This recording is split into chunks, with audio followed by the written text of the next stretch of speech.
ഞാനൊക്കെ ജഡ്ജാണ്, ഞാൻ തലകടിക്കും. കണ്ണൊക്കെ വാലിട്ട് എഴുതി കേസ് പറഞ്ഞ് ജയിക്കാൻ വേണ്ടി പോയേക്കുവാ. വക്കീൽ ഇനി അങ്ങോട്ട് ഒരുപാട് ബാധിക്കണം, വളരണം. ഭർത്താവ് ഭാര്യയായിട്ട് സെക്ഷുവലി സഹകരിച്ചിട്ടില്ലെങ്കിൽ ഭാര്യയെ ജയിലിലടയ്ക്കാം. എനിക്കാണെങ്കിൽ പണ്ടേ ക്രിസ്ത്യാനികളെയാണ് ഇഷ്ടം. അപ്പം അങ്ങനെ ഒരു താല്പര്യം എനിക്ക് അറിഞ്ഞുകൂടാ. എന്നിട്ട് ഞാൻ എന്റെ ബോയ് ഫ്രണ്ട്സിനെ എടുത്തു നോക്കുമ്പോൾ ക്രിസ്ത്യാനികളാണ് എണ്ണത്തിൽ കൂടുതൽ. അതുകൊണ്ടായിരിക്കാം. രാത്രി 2-2:30 മണിക്ക് ഇവന്റെ ബെഡ്റൂമിന്റെ കട്ടിലിന്റെ അടിയിൽ നിന്നാണ് ഈ പയ്യനെ പിടിച്ചിട്ട് അടി കിട്ടുന്നത്. സോ ഞാൻ കോടതിയിൽ നിന്നിങ്ങനെ ഉരുകുക. ഇതിൽ 1 രൂപ കളഞ്ഞു പോയി കഴിഞ്ഞാൽ പിന്നെ നമ്മൾ ഒളിച്ചു കളിക്കണം, കണ്ടക്ടർ കാണാതെ. അങ്ങോട്ട് കരിങ്കാലി അല്ലേ ആ മോഡാണ്. മുതലെടുക്കണേണ സജി. ആ ചേട്ടൻ എന്നെ മുതലെടുക്കുവാണോ എന്ന് എനിക്ക് സംശയം ഉണ്ടെങ്കിലും എനിക്ക് പരാതിയില്ല. പൃഥ്വിരാജ്, ഞാൻ നിങ്ങളോട് ചോദിച്ചു പോവുകയാണെന്നൊക്കെ പറയുമ്പോൾ, അല്ലെങ്കിൽ നിങ്ങളിത് മനസ്സിലാക്കണം എന്നൊക്കെ പറയുമ്പോൾ എനിക്ക് ആ സംവിധായകനൊന്ന് കാണണല്ലോ. എപ്പോഴും നമ്മൾ ആലോചിക്കും ഓഡിയോ അൾട്രം പാട്ടം. ഓഡിയോ അൾട്രം പാട്ടം. ഓഡിയോ അൾട്രം പാട്ടം. ഓ യെസ്, പറയൂ. Hindu is not a religion. Hindu എന്ന് പറയുന്നത് ഒരു കൾച്ചറാണ്. So by birth we are all Hindus. Shaniba Ali religious ആണെങ്കിൽ അമ്പലത്തിലാണോ പോവുക? ഞാൻ എന്റെ വീട്ടിൽ പെറുക്കി നടന്നത് എനിക്ക് അറിയാം. ചെരുപ്പൊക്കെ പൊട്ടിയത് പിന്നൊക്കെ വെച്ച് കുത്തി മാനേജ് ചെയ്ത്. So I tell every one, ഞാൻ പ്രത്യേകിച്ച് പെൺകുട്ടികളോട് പറയും, പഠിക്കണം. ചൈൽഡ്ഹുഡിൽ നമുക്ക് വലിയ അറ്റൻഷൻ ഒന്നും കിട്ടിയിട്ടില്ല. നമ്മളെ ശരിക്കും ശ്രദ്ധിക്കാത്ത കുട്ടികളാണ് കുറച്ചും കൂടി റിലേഷൻഷിപ്പിൽ ഭയങ്കരമായിട്ട് എന്തൊക്കെയോ തെരഞ്ഞുകൊണ്ടിരിക്കുന്നത്. We were not arguing, very love. അല്ല, തോൽവികളിൽ തളരാതെ സ്വപ്നങ്ങളെ മുറുകെ പിടിച്ച് അതിലേക്ക് ട്രാവൽ ചെയ്യുന്ന ഒരു കൂട്ടം ആൾക്കാരുടെ കഥ പറയുകയാണ് ലൈവ്സ് അൺപ്ലഗ്ഡ്. ഇന്ന് എൻ്റെ കൂടെ we have Shaniba Ali. Hi. Well, എന്തായാലും ഷാനിബയെ പറ്റി പറയാനാണെങ്കിൽ ഷാനിബ അഡ്വക്കേറ്റ് ആണ്, ട്രാവലർ ആണ്, അതെ, ഇൻഫ്ലുവൻസർ ആണ്, അതെ, വേറെന്തെങ്കിലും എഴുതും. താൻ ആള് കൊള്ളാമല്ലോ, ഒരു സർവ്വവിജ്ഞാനകോശം തന്നെ. എഴുതി തന്നാണ് ഇത് പറയണമെന്ന് പറഞ്ഞിട്ട് സോറി മറന്നുപോയി. എഴുതും. അപ്പൊ മൾട്ടി ടാലന്റഡ് ആയിട്ടുള്ള ഒരു വ്യക്തിയാണ് എന്റെ മുന്നിൽ ഇരിക്കുന്നത്. അഡ്വക്കേറ്റ് എന്ന് പറഞ്ഞപ്പോൾ ഞാൻ ആക്ച്വലി ആദ്യം ഭയങ്കര പേടിയായിരുന്നു. കാരണം നമ്മള് ബേസിക്കലി എനിക്കങ്ങനെ വലിയ ധാരണയില്ല ഈ ലോ ആൻഡ് ഓർഡർ പരിപാടികളെ പറ്റിയിട്ട്. So I was actually very scared. ആരാ പറഞ്ഞു പേടിക്കണ്ടെന്ന്? ആരാ പറഞ്ഞു പേടിക്കണ്ടെന്ന്?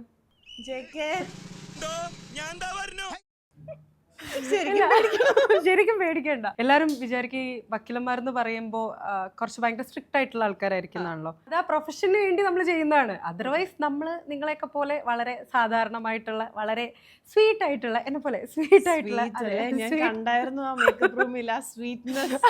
സ്വീറ്റ് ആയിട്ടുള്ള ആൾക്കാരാണ്. അപ്പം ഇത് നമ്മൾ പ്രിറ്റൻഡ് ചെയ്യുന്നതല്ലേ, കുറച്ച് റഫും റിജിഡും ഒക്കെ ആയിട്ട് നമ്മൾ പ്രിറ്റൻഡ് ചെയ്യുന്നതാണ്, വയറ്റിപ്പഴപ്പ്. അത്രേ ഉള്ളൂ. ശരിക്കും പറഞ്ഞ ആ പഴയ കോഴിക്കോട്ടുകാരിനെ ഓർമ്മയുണ്ടോ? അങ്ങനെ ആലോചിക്കുമ്പോണ്ടല്ലോ എക്ത, എനിക്ക് തന്നെ ഭയങ്കര അത്ഭുതമുള്ള ഒരു കാര്യമാണത്. അതായത് ഇപ്പോൾ സ്കൂളിലൊക്കെ പഠിക്കുമ്പോൾ പുറത്തേക്കൊക്കെ പോകണം, എങ്ങനെയെങ്കിലുമൊക്കെ എവിടെയെങ്കിലുമൊക്കെ പോകണം. എൻ്റെ വീടും സ്കൂളും തമ്മിലുള്ള ദൂരം എന്ന് പറയുന്നത് 100 മീറ്റേഴ്സിൽ താഴെയാണ്. എൻ്റെ വീട്ടിൽ നിന്ന് ജസ്റ്റ് ഓടിപ്പോയി തിരിച്ച് സ്കൂളിൽ നിന്ന് വരാവുന്ന സ്കൂളിലാണ് ഞാൻ 10ാം ക്ലാസ് വരെയും പഠിച്ചത്. അത് കഴിഞ്ഞ് +2 എനിക്ക് എങ്ങനെയെങ്കിലും എനിക്ക് വേറെ എവിടെയെങ്കിലും പോകണമെന്നുണ്ടായിരുന്നു. പക്ഷേ വീട്ടുകാർ സമ്മതിച്ചില്ല. കാരണം എന്താ വെച്ച് കഴിഞ്ഞാൽ തൊട്ടടുത്തൊരു ഗവൺമെൻറ് സ്കൂളിലപ്പോൾ എന്തിനാ മോളെ നീ ദൂരെയൊക്കെ പോകുന്നത്? എനിക്ക് ഭയങ്കര ആഗ്രഹമായിരുന്നു സ്കൂളിൽ പഠിക്കുമ്പോൾ എങ്ങനെയെങ്കിലും ബസ്സിൽ പോകണം. എൻ്റെ ഫ്രണ്ട്സൊക്കെ ബസ്സിലാണല്ലോ വരുന്നത്. ആദ്യമായിട്ട് ആ ആഗ്രഹം നടന്നത് ഞാൻ കോളേജിൽ ഒരു ചെറിയ ഷോർട്ട് പീരീഡിലോട്ടാണ്, പക്ഷേ കോളേജിലോട്ട് ജോയിൻ ചെയ്ത സമയത്താണ്. അപ്പോൾ അന്ന് വീട്ടിൽ നിന്ന് തരെ 2 രൂപയാണ്. 1 രൂപ അങ്ങോട്ട് പോകാനും 1 രൂപ തിരിച്ചു വരാനും. അതെ, 1 രൂപ അങ്ങോട്ട്. ഇതിൽ 1 രൂപ കളഞ്ഞു പോയി കഴിഞ്ഞാൽ പിന്നെ നമ്മൾ ഒളിച്ചു കളിക്കണം, കണ്ടക്ടർ കാണാതെ. അങ്ങോട്ട് കരിങ്കാലി അല്ലേ ആ മോഡാണ്. ഞങ്ങളുടെ കോളേജിന്റെ ഒരു പ്രശ്നം എന്ന് വെച്ച് കഴിഞ്ഞാൽ ആ കോളേജിൽ നിന്ന് കുറച്ച് ബസ്സസേ ഉള്ളൂ. ഭയങ്കര തിരക്ക് ഇടിയായിരിക്കും. സ്കൂളിലും കോളേജിലൊക്കെ ബസ്സിൽ പോയവർക്ക് അറിയാം. പിന്നെ സ്റ്റുഡൻസ് എന്ന് പറയുമ്പോൾ അവർക്ക് പുച്ഛം, സർവത്ര പുച്ഛമായിരിക്കും. അത് ശരിയാട്ടോ, അത് ഞാനും ഭയങ്കരമായിട്ട് ഫേസ് ചെയ്തിട്ടുണ്ട്. നമ്മളൊക്കെ ഇങ്ങനെ നിന്നിച്ചാൽ പോകും. ഒന്നാമത്തെ കാര്യം അങ്ങോട്ട് നീങ്ങാൻ പറ്റത്തില്ല, ഇങ്ങോട്ട് നീങ്ങാൻ പറ്റത്തില്ല. അതിൻ്റെ ഇടയ്ക്കാണ് ഇവരുടെ ഒരു പുച്ഛം. നമ്മൾ ഏറ്റവും ഫ്രണ്ടിൽ അതിൽ നിന്ന് കഴിഞ്ഞാലും തള്ളി നമ്മളായിരിക്കും ഏറ്റവും ലാസ്റ്റ്. അവസാനം നമ്മൾ ഈ ജാക്കും റോസും ടൈറ്റാനിക്കിൽ പോകുന്ന പോലെ ഞാനും കിളിയും കൂടി മറ്റേ ഈ പുറത്തോട്ട് ഇങ്ങനെ ആ ചേട്ടൻ എന്നെ മുതലെടുക്കുവാണോ എന്ന് എനിക്ക് സംശയം ഉണ്ടെങ്കിലും എനിക്ക് പരാതിയില്ല. കാരണം എനിക്ക് വീടെത്തണം, എനിക്ക് ഒരു കുഴപ്പമില്ല. എനിക്ക് ഭയങ്കര ക്രഷുള്ള ഒരു ചെക്കൻ ഉണ്ടായിരുന്നേ. അതായത് ഞങ്ങളുടെ സ്കൂളില് എന്താ പറയുക, ക്രിസ്ത്യൻസ് ഭയങ്കര കുറവാണ്. എനിക്കാണെങ്കിൽ പണ്ടേ ക്രിസ്ത്യാനികളെയാണ് ഇഷ്ടം. അപ്പം അങ്ങനെ ഒരു താല്പര്യം എനിക്ക് അറിഞ്ഞൂടാ, എന്തോ ജെനറ്റിക്കൽ ഡിസോർഡർ എനിക്ക് താല്പര്യം കൂടുതൽ അറിഞ്ഞൂടാ. ഞാൻ എൻ്റെ ബോയ് ഫ്രണ്ട്സിനെ എടുത്ത് നോക്കുമ്പോൾ ക്രിസ്ത്യാനികളാണ് എണ്ണത്തിൽ കൂടുതൽ. അതുകൊണ്ടായിരിക്കാം. സോ അപ്പം ഞങ്ങളുടെ സ്കൂളിൽ ഒരു ക്രിസ്ത്യൻ പയ്യനുണ്ടായിരുന്നു. ഞങ്ങളുടെ ഗ്രൂപ്പ് ആയിരുന്നില്ല, വേറെ ഗ്രൂപ്പായിരുന്നു. അപ്പം ഞാനും എൻ്റെ ബെസ്റ്റ് ഫ്രണ്ട് കാവ്യ ഞാനിങ്ങനെ നടക്കുമ്പം അവൻ എന്നെയും സ്ലൈറ്റ്ലി നോക്കുന്നൊക്കെ ഉണ്ട്. പക്ഷെ ആ ഒരു ലുക്ക് ഒരു 2 സെക്കൻഡിൽ കൂടുതൽ സസ്റ്റെയിൻ ചെയ്യില്ല. പെട്ടെന്ന് അവനിങ്ങനെ മാറിക്കളയും. അപ്പോൾ ഐ വാസ് ലൈക്ക്, ഓ ഞാൻ കൊള്ളൂലായിരിക്കും, എന്നെ ഇഷ്ടമല്ലായിരിക്കും, അതുകൊണ്ടായിരിക്കും എന്നൊക്കെ വിചാരിച്ചിട്ട് ഒരു ദിവസം ഞാനിങ്ങനെ സ്റ്റെയർ കയറി പോകുമ്പോൾ ഈ പയ്യൻ്റെ ഫ്രണ്ട് അവൻ്റെ അടുത്ത് എടാ ഷാനി ഷാനി ഷാനി പറഞ്ഞപ്പോൾ ഞാൻ പെട്ടെന്ന് തിരിഞ്ഞു നോക്കി, എന്നെയാണോ നോക്കുന്നത്. ഞാൻ പെട്ടെന്ന് ആവേശത്തിൽ തിരിഞ്ഞു നോക്കിയപ്പോൾ വീടില്ലടാ പഠിപ്പി. എനിക്ക് സങ്കടമായിപ്പോയി. അപ്പം തൊട്ട് എനിക്ക് പോയി പറയണമെന്നുണ്ട്, ഞാൻ വീഴും. എനിക്ക് ഞാൻ വീഴും. 10 വർഷം അഡ്വക്കേറ്റ് ആയിട്ട് പ്രൗഡ് മൊമെന്റ് അല്ലേ? ഞാൻ ഈ ഫെബ്രുവരിയിലാണ് 10 years കംപ്ലീറ്റ് ചെയ്ത വക്കീലായിട്ട്. ഇപ്പൊ ഞാൻ തിരിഞ്ഞു നോക്കുമ്പോൾ അന്നും എനിക്കൊന്നും അറിയില്ല, ഇന്നും എനിക്കൊന്നും അറിയില്ല. അയ്യോ അങ്ങനെ പറയല്ലേ, ഇത് പോഡ്കാസ്റ്റ്. അങ്ങനെയല്ല, അതായത് ആദ്യത്തെ കേസ് വാദിച്ച ഓർമ്മയുണ്ടോ?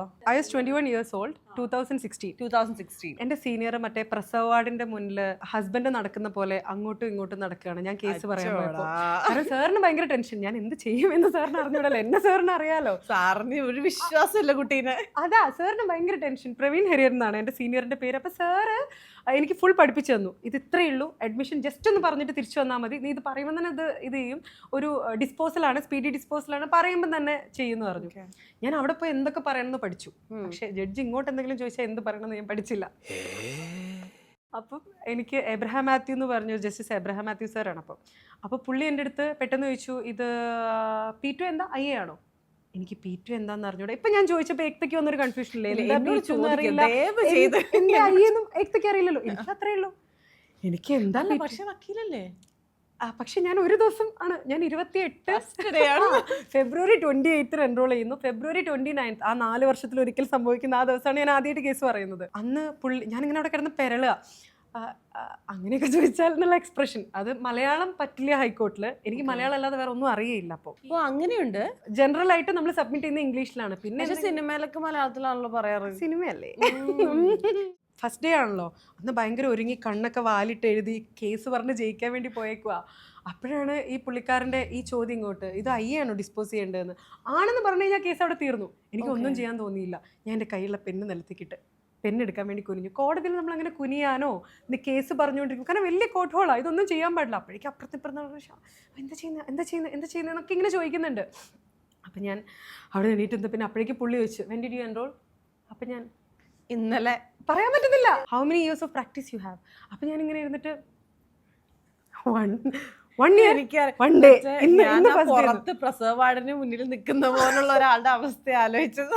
സാർ അവിടെ നിന്ന് നോക്കുമ്പോൾ 1 സെക്കൻഡിൽ കഴിയേണ്ട കേസ് സാറ് ജനലിലൂടെ ഇങ്ങനെ മറ്റേ ജഗതി തുപ്പലൊക്കെ തുടച്ചു നോക്കില്ലേ, അതുപോലെ സാർ ഇങ്ങനെ നോക്കുക, ഇവിടെ എന്തായി കാണിക്കുന്നതെന്നൊക്കെ. അപ്പോൾ യെസ്റ്റർഡേന്ന് ഞാൻ ധൈര്യം സംഭരിച്ച് പറയുമ്പോൾ, ഓ ഇന്നലെയാണോ എന്ന് ചോദിച്ചു. അപ്പം എനിക്കൊരു ധൈര്യം വന്നു, ഇന്നലെ എന്ന് പറഞ്ഞു. അങ്ങനെ ആ കേസ് ഞങ്ങൾ ജയിച്ചു. ഇനി നമുക്ക് റാപ്പിഡ് ഫയറിലേക്ക് പോയാലോ? Shaniba on fire. So question, real ലൈഫിൽ ആരോടെങ്കിലും ആർഗ്യൂ ചെയ്തുകൊണ്ടിരിക്കുമ്പോൾ അറിയാതെ ഒബ്ജെക്ഷൻ യുവർ ഓണർ എന്ന് വിളിച്ച് പറഞ്ഞിട്ടുണ്ടോ? നെവർ. ഇല്ല. നോട്ട് ഈവൻ ഇൻ കുറച്ച് മുന്നേ എന്നോട് പറഞ്ഞല്ലോ. അതെന്തായിരുന്നു? We were not arguing. അതെ വി വർ ഇൻ ലവ്. കോടതി ഓർ റിയൽ ലൈഫ്? ഷാനിബേനെ ഏറ്റവും കൂടുതൽ വെള്ളം കുടിപ്പിച്ചത് ആരാണ്? എൻ്റെ സീനിയർ. എല്ലാവരും അങ്ങനെ ആയിരിക്കും, അവരുടെ സീനിയർ ആയിരിക്കും പ്രവീൺ ഹരിയർ. ഓക്കെ. എപ്പോഴെങ്കിലും കേസ് ഫയൽ എടുക്കാൻ മറന്ന് കോടതിയിൽ പോയി നാണം കെട്ടിച്ചുണ്ടോ? അയ്യോ, എപ്പോഴെങ്കിലും അല്ല, എപ്പോഴും. ഞാൻ വീണ്ടും ഓർമ്മയും, നിങ്ങളൊരു വക്കീലാണ്. അല്ല, ഇത് ഞാൻ എക്സ്പ്ലെയിൻ ചെയ്യില്ല. ഫയൽ മറക്കുക എന്ന് പറയുന്നത് എൻ്റെ ഒരു യൂഷ്വൽ ഇതായിരുന്നു. അപ്പൊ എൻ്റെ ഓഫീസിലുള്ള friend he use to bring. ഇപ്പോഴാണല്ലോ മറ്റേ ഇതൊക്കെ വന്നത്. ഞാൻ കോട്ട് എടുക്കാൻ മറക്കും, ചിലപ്പോൾ ഗൗൺ എടുക്കാൻ മറക്കും, ചിലപ്പോൾ ഫയൽ മറക്കും, എല്ലാം മറക്കും, കേസ് മറക്കും. സോറി. പോലീസിന്റെ കയ്യിൽപ്പെട്ടപ്പോ എപ്പോഴെങ്കിലും ഈ വക്കീൽ പ്രിവിലേജ് യൂസ് ചെയ്തിട്ടുണ്ടോ? എറണാകുളം ജില്ലയിലെ വക്കീലന്മാർക്ക് പ്രത്യേകിച്ച് വിലയൊന്നുമില്ല. പുറത്ത് പോയി കഴിഞ്ഞാൽ ഉണ്ട്. ബിക്കോസ് ഹൈക്കോർട്ട് ഈസ് ഹിയർ, കുറേ വക്കീലന്മാർ ഈസ് ഹിയർ. സ്വന്തമായിട്ട് പുതിയൊരു നിയമം ഉണ്ടാക്കാൻ പറ്റിയാൽ എന്ത് വെറൈറ്റി നിയമം കൊണ്ടുവരും? വെറൈറ്റി ആണേ. വിവാഹപ്രായം 30 ആക്കും. 30 എല്ലാവർക്കും ബോധം വരട്ടെ. 30 ആകുമ്പോൾ എല്ലാവർക്കും ബോധം വരുള്ളൂ. 30 വരില്ല, അങ്ങനെയാണ് എനിക്ക് വരണ്ടേ. അപ്പൊ കോടതിയിൽ എപ്പോഴും ഭയങ്കര സീരിയസ് ആയിട്ടുള്ള കേസുകളായിരിക്കുമല്ലോ നമ്മൾ വാദിക്കുക. ഇതിന്റെ ഇടയിൽ വന്നിട്ടുള്ളതിൽ വെച്ച് ഏറ്റവും വെറൈറ്റി, അല്ലെങ്കിൽ ഇതെന്ത് പ്രഹസനാണ് സജി എന്നൊക്കെ തോന്നിയ ഏതെങ്കിലും ഒരു കേസ്? ഇതെങ്ങനെ ഞാൻ റാപ്പിഡ് ഫയറിൽ ഇല്ല, ഇത് പറഞ്ഞു. അതായത് എൻ്റെ അടുത്തൊരു കക്ഷി വന്നിട്ട് പറഞ്ഞു, ഞാനും എൻ്റെ ഫ്രണ്ടും കൂടി എഡിറ്റ് ചെയ്തുകൊണ്ടിരിക്കുമ്പോൾ എൻ്റെ ഭർത്താവ് കയറി വന്ന് ഞങ്ങൾ ഭയങ്കരമായിട്ട് അടിച്ചു, ഉപദ്രവിച്ചു എന്നൊക്കെ പറഞ്ഞു. സോ ഞാൻ ഡൊമസ്റ്റിക് വയലൻസിന് കേസ് കൊടുത്ത് ഘോരം വാദിച്ചു കഴിഞ്ഞ് നമുക്ക് ഡൊമസ്റ്റിക് വയലൻസ് ആയതുകൊണ്ട് നമുക്ക് പ്രൊട്ടക്ഷൻ ഓർഡർ ഒക്കെ കിട്ടി. നെക്സ്റ്റ് പോസ്റ്റിങ്ങിൽ ഭർത്താവിൻ്റെ വക്കീൽ വരുമല്ലോ. ഭർത്താവിൻ്റെ വക്കീൽ വന്നപ്പോൾ മറ്റേ വീഡിയോ ഒക്കെ അവർ കോടതിയിൽ പ്രൊഡ്യൂസ് ചെയ്തു. അതിലെന്ന് വെച്ച് കഴിഞ്ഞാൽ രാത്രി 2 2:30 മണിക്ക് ഇവൻ്റെ ബെഡ്റൂമിൻ്റെ കട്ടിലിൻ്റെ അടിയിൽ നിന്നാണ് ഈ പയ്യനെ പിടിച്ചിട്ട് അടി കിട്ടുന്നത്. സോ ഞാൻ കോടതിയിൽ നിന്നിങ്ങനെ ഉരുകുക. അപ്പം ഈ ബെഡ്റൂമിൽ എന്താ ക്യാമറ ഉണ്ടായിരുന്നു? അല്ല, ഇവൻ ഗൾഫിൽ നിന്ന് വന്നതാ, ഈ ഹസ്ബൻഡ് സെറ്റപ്പ് ചെയ്ത് വന്നതാ ഈ പയ്യൻ ഡെയിലി വരുന്നുണ്ടെന്ന് അറിഞ്ഞിട്ട്. സോ അയാള് വാതില് മറ്റേ തുറന്ന് പ്രശ്നം ഉണ്ടാക്കി. അപ്പോൾ ഇവിടെ ആരും ഇല്ല എന്നൊക്കെ പറയുമ്പോൾ ഫുൾ വീഡിയോയിൽ റെക്കോർഡ് ചെയ്തുകൊണ്ടിരിക്കുക, ഫ്രണ്ട്സ് എല്ലാവരായിട്ട് വന്ന്. ശരിക്കും അവർ ചെയ്ത ഒരു ഒഫൻസ് ആണ്. പക്ഷേ ഈ കാര്യം അവർ വക്കീൽ എൻ്റെ അടുത്ത് പറഞ്ഞിരുന്നെങ്കിൽ ഞാനത് കവർ ചെയ്തത്. ഡോക്ടറോടും വക്കീലിനോടും എൻ്റെ അടുത്ത് അവർ പറഞ്ഞ് ഞാൻ കവർ ചെയ്തത്. ഞാൻ പറഞ്ഞു ഇവർ നമ്മൾ റിലേഷൻഷിപ്പാണ്, ഇയാൾ ടോക്സിക് ആണ്, അതുകൊണ്ട് ഇയാളുടെ കൂടെ ജീവിക്കാൻ പറ്റില്ല. സോ ഈ കുട്ടി ഡിവോഴ്സ് ഫയൽ ചെയ്യാൻ നിൽക്കുന്നതിന്റെ തലേ ദിവസമാണ് ഇയാൾ വന്ന് പ്രശ്നം ഉണ്ടാക്കിയെന്ന് എനിക്ക് പറയാം. പക്ഷെ എൻ്റെ സ്റ്റോറി നേരെ ഡിഫറെന്റ് ആയിരുന്നു. പിന്നെ എനിക്ക് എന്ത് മുഖം വെച്ച് അവിടെ നിൽക്കാൻ പറ്റും? ശരിക്കും ഇല്ലേ, ഇപ്പൊ എന്ത് കുറ്റം ചെയ്ത ആളാണെങ്കിലും പ്രൊട്ടക്ട് ചെയ്യലാണ് നമ്മുടെ ജോലി. അവർക്ക് വേണ്ടി വാദിക്കലാണ്. നിയമം കോടതി നോക്കിക്കോളും. നമ്മൾ വാദം പറയാന്നുള്ളത് മാത്രമാണ്. അല്ല നമ്മൾ അവിടെ അവരെ രക്ഷിക്കുകയോ ശിക്ഷിക്കുകയോ ഒന്നും ചെയ്യുന്നില്ല. അപ്പൊ എനിക്ക് ബെസ്റ്റ് ആയിട്ട് അവരുടെ കേസ് പ്രസന്റ് ചെയ്യാൻ പറ്റിയേനെ. സോ അത് പോയി. നമ്മൾ മറ്റേ റീൽസിലൊക്കെ കാണത്തില്ലേ, ഒരു ജഡ്ജ്, എനിക്കൊന്ന് ഫോറിനർ ആരോ ആണ്, പുള്ളിക്കാരൻ ഇങ്ങനെ ഇരുന്നിട്ട് മറ്റേ ട്രാഫിക്കിന്റെ ഇതിങ്ങനെ നോക്കിയിട്ട് ഭയങ്കര ഫ്രണ്ട്ലി ആയിട്ട് സംസാരിക്കുന്ന ഒരു മനുഷ്യൻ കണ്ടിട്ടുണ്ട്. അങ്ങനത്തെ ഒക്കെ ജഡ്ജസ് ഉണ്ടോ? ഉണ്ട്. Justice P V Kunhikrishnan sir. Sir വെറുതെ ചിരിച്ചുകൊണ്ടിരിക്കും. നമ്മൾ ആ കോടതി കയറുമ്പോൾ സാറ് നമ്മളുടെ മുഖത്തൊക്കെ ചിരിക്കും. ഷാനിബ സാറ് മറ്റേ നമ്മളുടെ കല്യാണരാമനിലൊക്കെ വരുന്ന അപ്പൂപ്പനില്ലേ, ദിലീപിന്റെ അപ്പൂപ്പൻ. യെസ്, ഉണ്ണികൃഷ്ണൻ നമ്പൂതിരി. അപ്പം അദ്ദേഹത്തിന്റെ മകനാണ് ഈ പി വി കുഞ്ഞികൃഷ്ണൻ സാറ്. പുള്ളിക്ക് ഈ കലാപരമായിട്ട് ഭയങ്കര ഇതുള്ളതുകൊണ്ട് തന്നെ ഞാൻ ഹൈക്കോർട്ടിൽ ഒരു 1-2 ഡ്രാമ എഴുതിയായിരുന്നു. ഹൈക്കോർട്ടിൽ ഞങ്ങളുടെ ആനുവൽ ഡേക്ക് വേണ്ടിയിട്ട്. അങ്ങനെയൊക്കെ ഉണ്ടല്ലേ? എല്ലാം ഉണ്ട്. ജഡ്ജസിൽ വരെ ഡ്രാമ ഉണ്ട്. കൊല ശിക്ഷയൊക്കെ ഈ സാധനം ഇല്ല കുട്ടി. ഈ ബെഞ്ചിൽ അടിക്കുന്ന സാധനം ഇല്ലേ, അത് സിനിമയിൽ മാത്രമേ ഉള്ളൂ. സമ്മതിക്കില്ലേ? ഇല്ല, അനുവദിക്കില്ലേ? അതില്ലേ, ഇവരടിക്കാറില്ല. പിന്നെന്താ ചെയ്യാ? ഇപ്പൊ കോടതിയിൽ ഭയങ്കര ബഹളം വരികയാണെങ്കിൽ തന്നെ ജഡ്ജ് ഓറലി ആണതല്ല, അത് എന്തെങ്കിലും എടുത്ത് അടിച്ചിട്ടോ. ഞാനൊക്കെ ജഡ്ജാണെങ്കിൽ ഞാൻ തലകടിക്കും. പക്ഷെ അടിക്കുന്ന സാധനം ഒന്നും ഇല്ല. നമ്മളെ വല്ലാണ്ട് മാനിപ്പുലേറ്റ് ചെയ്യുന്നുണ്ട് കേട്ടോ ഇവര്. അത് സിനിമയിൽ കാണുന്നു. സിനിമയിൽ ഇപ്പൊ ജനഗണമനയിലൊക്കെ കാണുന്നില്ലേ, മറ്റേ എന്താണ് പൃഥ്വിരാജ് തിരിഞ്ഞു നിന്ന് ആർഗ്യ ചെയ്യുന്നത് ജനങ്ങളോട് ഇങ്ങനെ വന്നിട്ടൊക്കെ. ഞങ്ങളൊക്കെ ഇത് കാണുമ്പോണ്ടല്ലോ, നിങ്ങളിപ്പോ മറ്റേ കറിക്കത്തി കൊണ്ട് സർജറി ചെയ്യുന്ന അത്രയും ഓക്വേർഡാണത്. ഈ നമ്മൾ ഫേസ് തിരിഞ്ഞു വെക്കില്ല. പൃഥ്വിരാജ് ഞാൻ നിങ്ങളോട് ചോദിച്ചു പോവുകയാണെന്നൊക്കെ പറയുമ്പോൾ, അല്ലെങ്കിൽ നിങ്ങളിത് മനസ്സിലാക്കണം എന്നൊക്കെ പറയുമ്പോൾ എനിക്ക് ആ സംവിധായകനൊന്ന് കാണണമല്ലോ. എപ്പോഴും നമ്മൾ ആലോചിക്കും. അത്രയും അബ്സേർഡായിട്ടും അത്രയും പൊട്ടയായിട്ടാണ് സിനിമയിലൊക്കെ കോടതി കാണിക്കുന്നത്. നമ്മള് സിനിമാറ്റിക്കലി ചെയ്യുമ്പോ എനിക്ക് തോന്നുന്നു ആ ഒരു ബ്യൂട്ടി വന്നാൽ ആ ഒരു പവർ ഉണ്ടാവില്ലേ. പൃഥ്വിരാജ് ഇങ്ങനെ തിരിഞ്ഞു വന്നിട്ട് ഡയലോഗ് പറയുമ്പോ രസമല്ലേ, അങ്ങനെ രോമാഞ്ചൊക്കെ വന്നിട്ട്. ഇതാണ് മാനിപ്പുലേഷൻ. ഇതാണ് മാനിപ്പുലേറ്റ് ചെയ്യാന്ന് പറയുന്നത്. അങ്ങനെയാണെന്ന് വിചാരിച്ചില്ലേ? അങ്ങനെ സംസാരിക്കുന്ന വക്കീലാണ് സൂപ്പർ വക്കീലെന്ന് വിചാരിച്ചില്ലേ? അല്ല, അങ്ങനെ പറയാൻ പറ്റില്ല. എനിക്ക് കേസ് ജയിക്കുന്ന വക്കീലാണ് അടിപൊളി വക്കീൽ. അതായത് നമ്മൾ ഈ ഇന്റർവ്യൂ കഴിയുമ്പോൾ ആൾക്കാർക്ക് തോന്നണം, ഓഹ് ഈ വക്കീൽ എന്ത് സൂപ്പറാ, ഈ വക്കീല് സൂപ്പറാന്ന് പറഞ്ഞിട്ട് 10 കേസ് വരും. അങ്ങനെ ഞാൻ എവിടെയെങ്കിലും പറഞ്ഞു കഴിഞ്ഞാൽ സൂപ്പർ വക്കീലാണ്, നിങ്ങൾ എല്ലാവരും എന്നെ കേസ് ഏൽപ്പിക്കണം എന്ന് ഞാൻ എവിടെയെങ്കിലും പോയി പറഞ്ഞു കഴിഞ്ഞാൽ എന്റെ പ്രാക്ടീസ് പോവും. കാരണം അങ്ങനെ വക്കീലന്മാർക്ക് അഡ്വർടൈസ് ചെയ്യാൻ പാടില്ല. പക്ഷെ നമുക്ക് എന്ത് ചെയ്യാം, ലീഗൽ ആയിട്ടുള്ള കാര്യങ്ങൾ നമുക്ക് ആൾക്കാർക്ക് പറഞ്ഞു കൊടുക്കാം. ഒരു ലീഗൽ അവയർനെസ് വരയ്ക്കും. ഓക്കെ, ഈ റീസെന്റ് ഒരെണ്ണം, ഭർത്താവ് ഭാര്യയായിട്ട് സെക്ഷുവലി സഹകരിച്ചിട്ടില്ലെങ്കിൽ ഭാര്യയെ ജയിലിൽ അടയ്ക്കാം. ഞാൻ കണ്ടായിരുന്നു. 3 മില്യൺ എങ്ങാണ്ടാണ് വ്യൂ. ഞങ്ങളെ വക്കീലന്മാരൊക്കെ ഇരുന്നിട്ട് എന്ത്, അതായത് ആ കാര്യം അറിയാൻ എന്തോരം പേർക്ക് ഇൻട്രസ്റ്റ് ഉണ്ട്. അതാണ് ഇല്ലാത്ത കാര്യമല്ലേ പറയുന്നത്. ഇപ്പൊ നമ്മളൊരു ലീഗൽ അവയർനെസ് പറഞ്ഞാൽ എന്താ, നമ്മൾ ഉള്ള കാര്യം പറയണം. അല്ലെങ്കിൽ ഒരു കാര്യം നമ്മൾ അതിനിവിടെ മാർക്കറ്റ് ഇല്ല എന്നുള്ളത് വേറെ കാര്യം. ഓയിൽ റൂം എടുക്കാൻ പറ്റുമോ, അത് ലീഗലാണോ, 18 വയസ്സ് തികഞ്ഞാലേ കല്യാണം കഴിക്കാൻ പറ്റുള്ളൂ, അല്ലെങ്കിൽ ഇങ്ങനത്തെ കാര്യങ്ങളാണ് ആൾക്കാർക്ക് അറിയേണ്ടത്. വേറെ ഒന്നും ആർക്കും അറിയണ്ട. ഇതിന് മാത്രമേ വ്യൂസ് ഉള്ളൂ. അല്ല, അങ്ങനെ നോക്കുകയാണെങ്കിൽ നമ്മളും ഏകദേശം പറയുന്നത് അത്രയും ക്യൂരിയോസിറ്റിയുള്ള സാധനങ്ങൾ തന്നെയാണല്ലോ. നീ ചായ അടിച്ചാ മതി, നീ എന്നെ അടിക്കാൻ നിൽക്കണ്ട. ഓക്കെ, ഓ യെസ്, പറയൂ. കുറെ പേര് ഞാൻ ചെയ്യുന്ന പോലെ തന്നെ അല്ലെങ്കിൽ എന്നേക്കാൾ നന്നായിട്ട് ചെയ്യുന്ന ആൾക്കാരുണ്ട്, ലീഗൽ കോണ്ടന്റ് മാത്രം. അപ്പൊ നമുക്കൊരു ഗ്രോത്ത് ഉണ്ടാവില്ല ശരിക്കും പറയുകയാണെങ്കിൽ. പക്ഷേ people will identify you as a quality lawyer. ഈ ഏറെക്കുറെ ഈ ആൾക്കാർ പറയുന്നതിൽ ഒരു ഭൂരിഭാഗം ആൾക്കാരെ നമുക്കിങ്ങനെ മറ്റേ ഈ ഗെയിമൊക്കെ കളിക്കുമ്പോഴല്ലേ ഇങ്ങനെ കാല് വാരി നിലത്തടിച്ചുകൊണ്ടിരിക്കാനേ തോന്നുന്ന രീതിയിലുള്ള കാര്യങ്ങളാണ് പകുതി ആൾക്കാരും പറയുന്നത്. പക്ഷേ നമ്മൾ ഈ പറഞ്ഞ പോലെ ഷാനി ബിഹേവ് എന്ന് സ്വയം തീരുമാനിച്ച് ഇതിലോട്ട് പോവാതെ നിൽക്കുവാണ്. You should see my DM. I'm getting like ഒരു 100 മെസ്സേജസ് പെർ ഡേ. അത് ഈ സോഷ്യൽ മീഡിയയിൽ regarding the case, right. And അതിൽ എത്ര എണ്ണം വർക്ക് ആവുന്നൊന്നും നമുക്ക് അറിഞ്ഞുകൂടാ. പക്ഷേ ഐ എം ഗെറ്റിംഗ് എൻക്വയറീസ്. അപ്പം ഈ ബാക്കി ഈ മില്യൺസ് ഫോളോവേഴ്സ് ഉള്ള ആൾക്കാർക്കൊക്കെ എന്തുമാത്രം എൻക്വയറീസ് വരുന്നുണ്ടായിരിക്കും. അവരൊരു സക്സസ്ഫുൾ ലോയർ ആയിരിക്കുമോ? ഇല്ല ഐ മീൻ അറിയത്തില്ല കേട്ടോ അറിയില്ല, നമുക്ക് we have no idea right. അവർ കോടതിയിൽ പോകുന്ന ആൾക്കാരായിരിക്കില്ല. എനിക്കിപ്പം ഞാൻ എത്ര പുഷ് ചെയ്താലും എനിക്ക് 2 ആഴ്ച കൂടുമ്പോൾ ഒരു വീഡിയോ ഇടാൻ പറ്റുള്ളൂ. ഡെയിലി വീഡിയോ ഇട്ടേ നമുക്ക് അതനുസരിച്ച് ഫോളോവേഴ്സ് കൂടും. പക്ഷെ നമുക്ക് സമയമില്ല, because we are going to court. ഏകദേശം എത്ര രൂപ സമ്പാദിക്കുന്നുണ്ട് ഒരു മാസം? അറിയില്ല. പറയില്ല. ഞാൻ എന്തൊക്കെ ചെയ്യുന്ന വെച്ച് കഴിഞ്ഞാൽ I am taking care of my family. അവരുടെ മൊത്തം കാര്യങ്ങൾ ഞാൻ നോക്കും. എൻ്റെ ഫ്ലാറ്റിന്റെ EMI ഞാൻ അടയ്ക്കും, എൻ്റെ കാറിന്റെ EMI ഞാൻ അടയ്ക്കും, എൻ്റെ ജൂനിയർക്കും ക്ലർക്കിനും. എത്ര ഫ്ലാറ്റ് ഉണ്ട് ഇപ്പോ? കള്ളി പറയൂ, നാട്ടുകാരൊക്കെ അറിയട്ടെ. എന്നിട്ട് അവർ കാൽക്കുലേറ്റ് ചെയ്യും എത്ര രൂപ ഈ കുട്ടിക്ക് വരുമാനം ഉണ്ടാവും ഒരു മാസം. ഞാൻ ഒരു വീട് മേടിക്കാന്ന് പറയുന്നത്, എനിക്കിപ്പോ കുഞ്ഞിലുണ്ടല്ലോ, ഞങ്ങൾ കുഞ്ഞായിരിക്കുമ്പോൾ ഞങ്ങൾക്ക് ഭയങ്കര കുഞ്ഞു വീടായിരുന്നു. കുഞ്ഞു വീട് ഇൻ ദ സെൻസ് ഓടിട്ടൊരു കുഞ്ഞു വീട്. അപ്പൊ ഞങ്ങൾക്ക് വാതിലൊന്നും പ്രോപ്പറായിട്ടില്ല. അപ്പോൾ വാതിലിന്റെ പ്രശ്നം എന്താ വെച്ച് കഴിഞ്ഞാൽ വാതിലിന് വലിയൊരു കീറല, പൊട്ടിപ്പോയതാ വാതിൽ. അപ്പൊ ഉമ്മ ചെയർ വെക്കും രാത്രി ഉറങ്ങുമ്പോൾ. അപ്പോൾ ഉപ്പ വാസ് ഇൻ ദുബായ്. അപ്പം ഉമ്മയും 2 ഗേൾസും മാത്രമേ ഉള്ളൂ ആ വീട്ടിൽ. അപ്പം അത്യാവശ്യം സോഷ്യലി അത്ര ഓക്കെ അല്ലാത്ത ആൾക്കാർ മറ്റേ മുട്ടുക, കല്ലെറിയുക, ഈ പറഞ്ഞ കാര്യങ്ങളെല്ലാം ഫേസ് ചെയ്തുകൊണ്ട് എനിക്ക് വീട് വാസ് വെരി ഇമ്പോർട്ടൻറ്റ്. ഇപ്പോൾ കാർ മേടിച്ചു, വീട് മേടിച്ചു, എല്ലാം സെറ്റിലായി.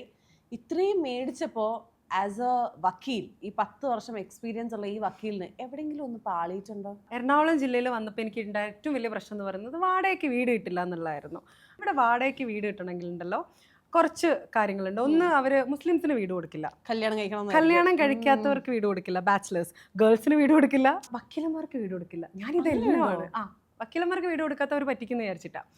എല്ലാരും വിചാരിക്കുന്ന പോലെ വക്കീലന്മാർ ഭയങ്കര എന്താ പറയുക, ക്രൂക്ഡ് ആയിട്ട് എല്ലാം പ്ലാൻഡ് ആയിട്ട് ചെയ്യുന്ന ആൾക്കാരല്ല. അവർക്കും അവരുടേതായിട്ടുള്ള പ്രശ്നങ്ങൾ, അല്ലെങ്കിൽ ഞാൻ പറയുന്നത് അവർക്കും ഭയങ്കരമായിട്ടുള്ള അബദ്ധങ്ങൾ പറ്റും. ഞാൻ 4 കൊല്ലം പ്രേമിച്ചവന് ഞാൻ കൂടാതെ 2 കാമുകിമാരുണ്ടായിരുന്നു എന്ന് ഞാൻ അറിയുന്നത് ഞങ്ങൾ ബ്രേക്കപ്പ് ആയി 1 കൊല്ലം കൂടി കഴിഞ്ഞിട്ടാ. ഇതിനി കുറച്ച് കഴിയുമ്പോൾ ചോദിക്കാനുണ്ട്, ഞാനത് ഓർത്ത് വെച്ചിരിക്കും. ബാക്കി പറയൂ. ആറ്റുനോട്ട് ഫ്ലാറ്റ് മേടിക്കുന്നു. ഫ്ലാറ്റ് മേടിക്കാൻ വേണ്ടിയിട്ട് അഡ്വാൻസ് കൊടുക്കുന്നു, അതും വലിയ പൈസ കൊടുക്കുന്നു. കുറേ ഗോൾഡ്, ഓൾമോസ്റ്റ് ഒരു 10-20 പവനോളം ഗോൾഡൊക്കെ പണയം വെച്ചിട്ട് അഡ്വാൻസ് റേസ് ചെയ്യുന്നു. അഡ്വാൻസ് റേസ് ചെയ്തിട്ട് അവർ എല്ലാ ഡോക്യുമെൻസും കൊണ്ടുവന്ന് തരുന്നു. ഞാൻ ചുമ്മാ ഇങ്ങനെ മറിച്ച് നോക്കുന്നു. ബിക്കോസ് എനിക്കെല്ലാം അറിയാലോ, ഞാൻ വക്കീലാണല്ലോ, എന്നെ പറ്റിക്കില്ലല്ലോ. ഒരു പ്രോപ്പർട്ടി മേടിക്കുമ്പോൾ ആദ്യം നോക്കേണ്ട സാധനം എൻകംബറൻസ് എന്ന് പറയുന്ന ഒരു സാധനമാണ്. അത് അവർ തന്നു. എന്താ അത്? ബാധ്യത. അതായത് ആ പ്രോപ്പർട്ടി വേറെ ആർക്കെങ്കിലും വിറ്റിട്ടുണ്ടോ അല്ലെങ്കിൽ എവിടെയെങ്കിലും ലോൺ ഉണ്ടോ എന്നൊക്കെ വരുന്നത് ഈ ബാധ്യതയിലാണ്. അപ്പൊ നമ്മൾ ഇതാണ് ആദ്യം നോക്കേണ്ട സാധനം. ഞാൻ ബാക്കി എല്ലാം നോക്കി. ബാധ്യതയിൽ ഒരു 3-4 പേജ് മിസ്സിംഗ് ആയിരുന്നു. പിന്നെ ഒരു ഇയറിലും ഉണ്ടായിരുന്നില്ല. പിന്നെ അതും കൂടി കൊണ്ടുവരണട്ടോ എന്ന് പറഞ്ഞിട്ട് അഡ്വാൻസ് കൊടുത്തു. ലോണിന് നോക്കിക്കൊണ്ടിരിക്കുമ്പോഴാണ് പെട്ടെന്ന് അറിയുന്നത് ആ പ്രോപ്പർട്ടി കഴിഞ്ഞ മാസം തൊട്ട് അറ്റാച്ച്മെന്റിലാണ് ഏതോ ഒരു കോടതി. നമ്മൾ മേടിക്കാൻ വേണ്ടി അഡ്വാൻസ് കൊടുത്ത് ലോൺ നോക്കിക്കൊണ്ടിരിക്കുമ്പോൾ ഒരു ബാങ്കും ലോൺ തരില്ല. അവസാനം ഈ പ്രൈവറ്റ് ഫൈനാൻസിലായി നമുക്ക് പോകാൻ പറ്റുള്ളൂ, അതും വലിയ ഇൻട്രസ്റ്റിൽ. അങ്ങനെയാണ് ഞാൻ ആ പ്രോപ്പർട്ടി എടുക്കുന്നത്. ബാങ്കിന്റെ വക്കീലന്മാരായിട്ട് നമ്മൾ ഉടക്കും. അപ്പം ഞാൻ പറഞ്ഞു, ഞാനൊരു വക്കീലാണ്, എനിക്കും 10 കൊല്ലം പ്രാക്ടീസ് ഉണ്ട്, നിങ്ങൾ ഈ പറയുന്നതൊക്കെ പൊട്ട കാര്യങ്ങളാണ്. അപ്പോൾ പറഞ്ഞു, അല്ല വക്കീലായിട്ട് സ്വന്തം പ്രോപ്പർട്ടി മേടിക്കുമ്പോൾ എൻകംബറൻസ് നോക്കാനുള്ള കഴിവ് പോലുള്ളൂ വക്കീലെന്ന് ചോദിച്ചു. ഞാനുണ്ടല്ലോ ഇങ്ങനെയാണ് നിൽക്കുന്നെങ്കിൽ എൻ്റെ കണ്ണിൽ ഇങ്ങനെ കുടുകുടാന്ന് പറഞ്ഞ് വെള്ളം പോയി. അവിടെയും കരച്ചില്ല. ആരും ഞാൻ കരഞ്ഞു കണ്ടില്ലെങ്കിലും ഞാൻ പെട്ടെന്ന് കരയും. പക്ഷെ ഞാനത് മാനേജ് ചെയ്യും. കൂളിംഗ് ഗ്ലാസ് ഉണ്ട്, പിന്നെ ഇങ്ങനെ നിൽക്കും, ഇങ്ങനെയൊക്കെ നിൽക്കുന്ന ആളാണ് ഞാൻ.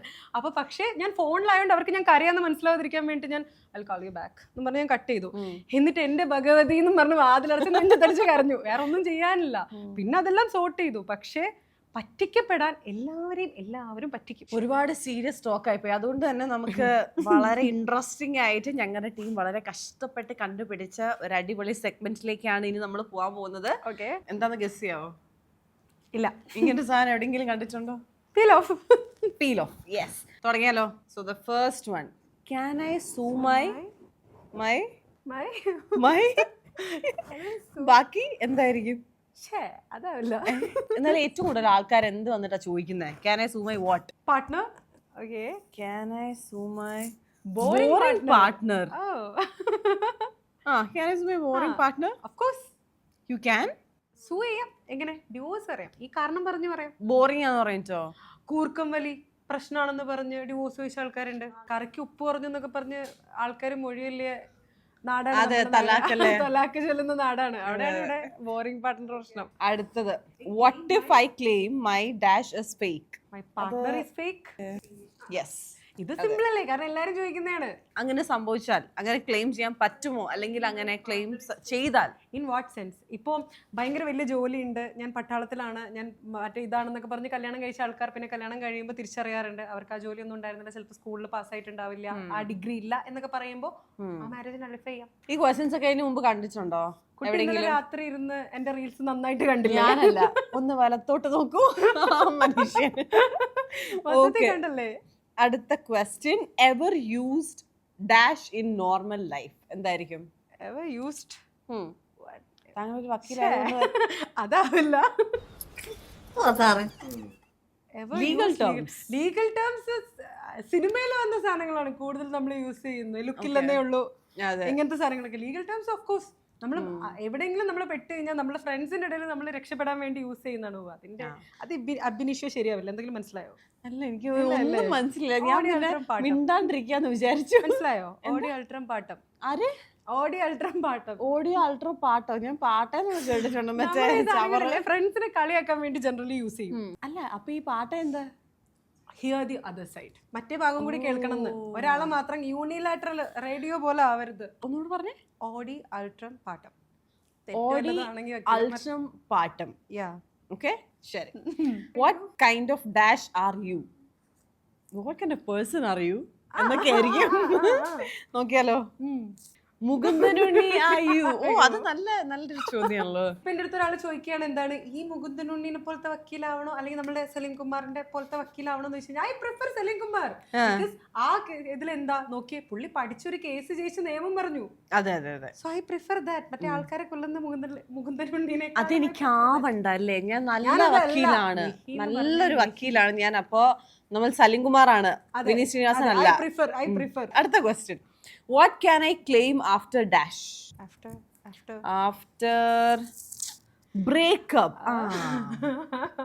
കേരളത്തിലെ ജനങ്ങൾക്ക് ഇത് അറിയേണ്ട ആവശ്യമുണ്ട്. ഇത് ഞാൻ എന്റെ റീൽസിൽ പറഞ്ഞിട്ടുള്ള കാര്യമാണ്. അതായത് ബേസിക്കലി നിങ്ങൾ ബ്രേക്കപ്പ് ആയാൽ നിങ്ങൾ മിണ്ടാതെ പോകണം.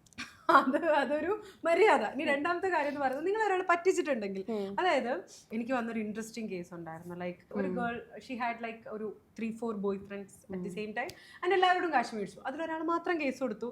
ആ കേസ് പോലീസുകാർ എടുത്തില്ല, രജിസ്റ്റർ ചെയ്തില്ല കേസ്. പോലീസുകാർ പറയുന്നത് ഇതിലൊന്നും കേസ് നിൽക്കില്ല എന്നാണ് പോലീസുകാർ പറയുന്നത്. അപ്പം നമ്മളത് പ്രൈവറ്റ് കംപ്ലൈന്റ് ആയിട്ട് കൊടുത്തു, അത് കേസ് രജിസ്റ്റർ ചെയ്യിപ്പിച്ചു.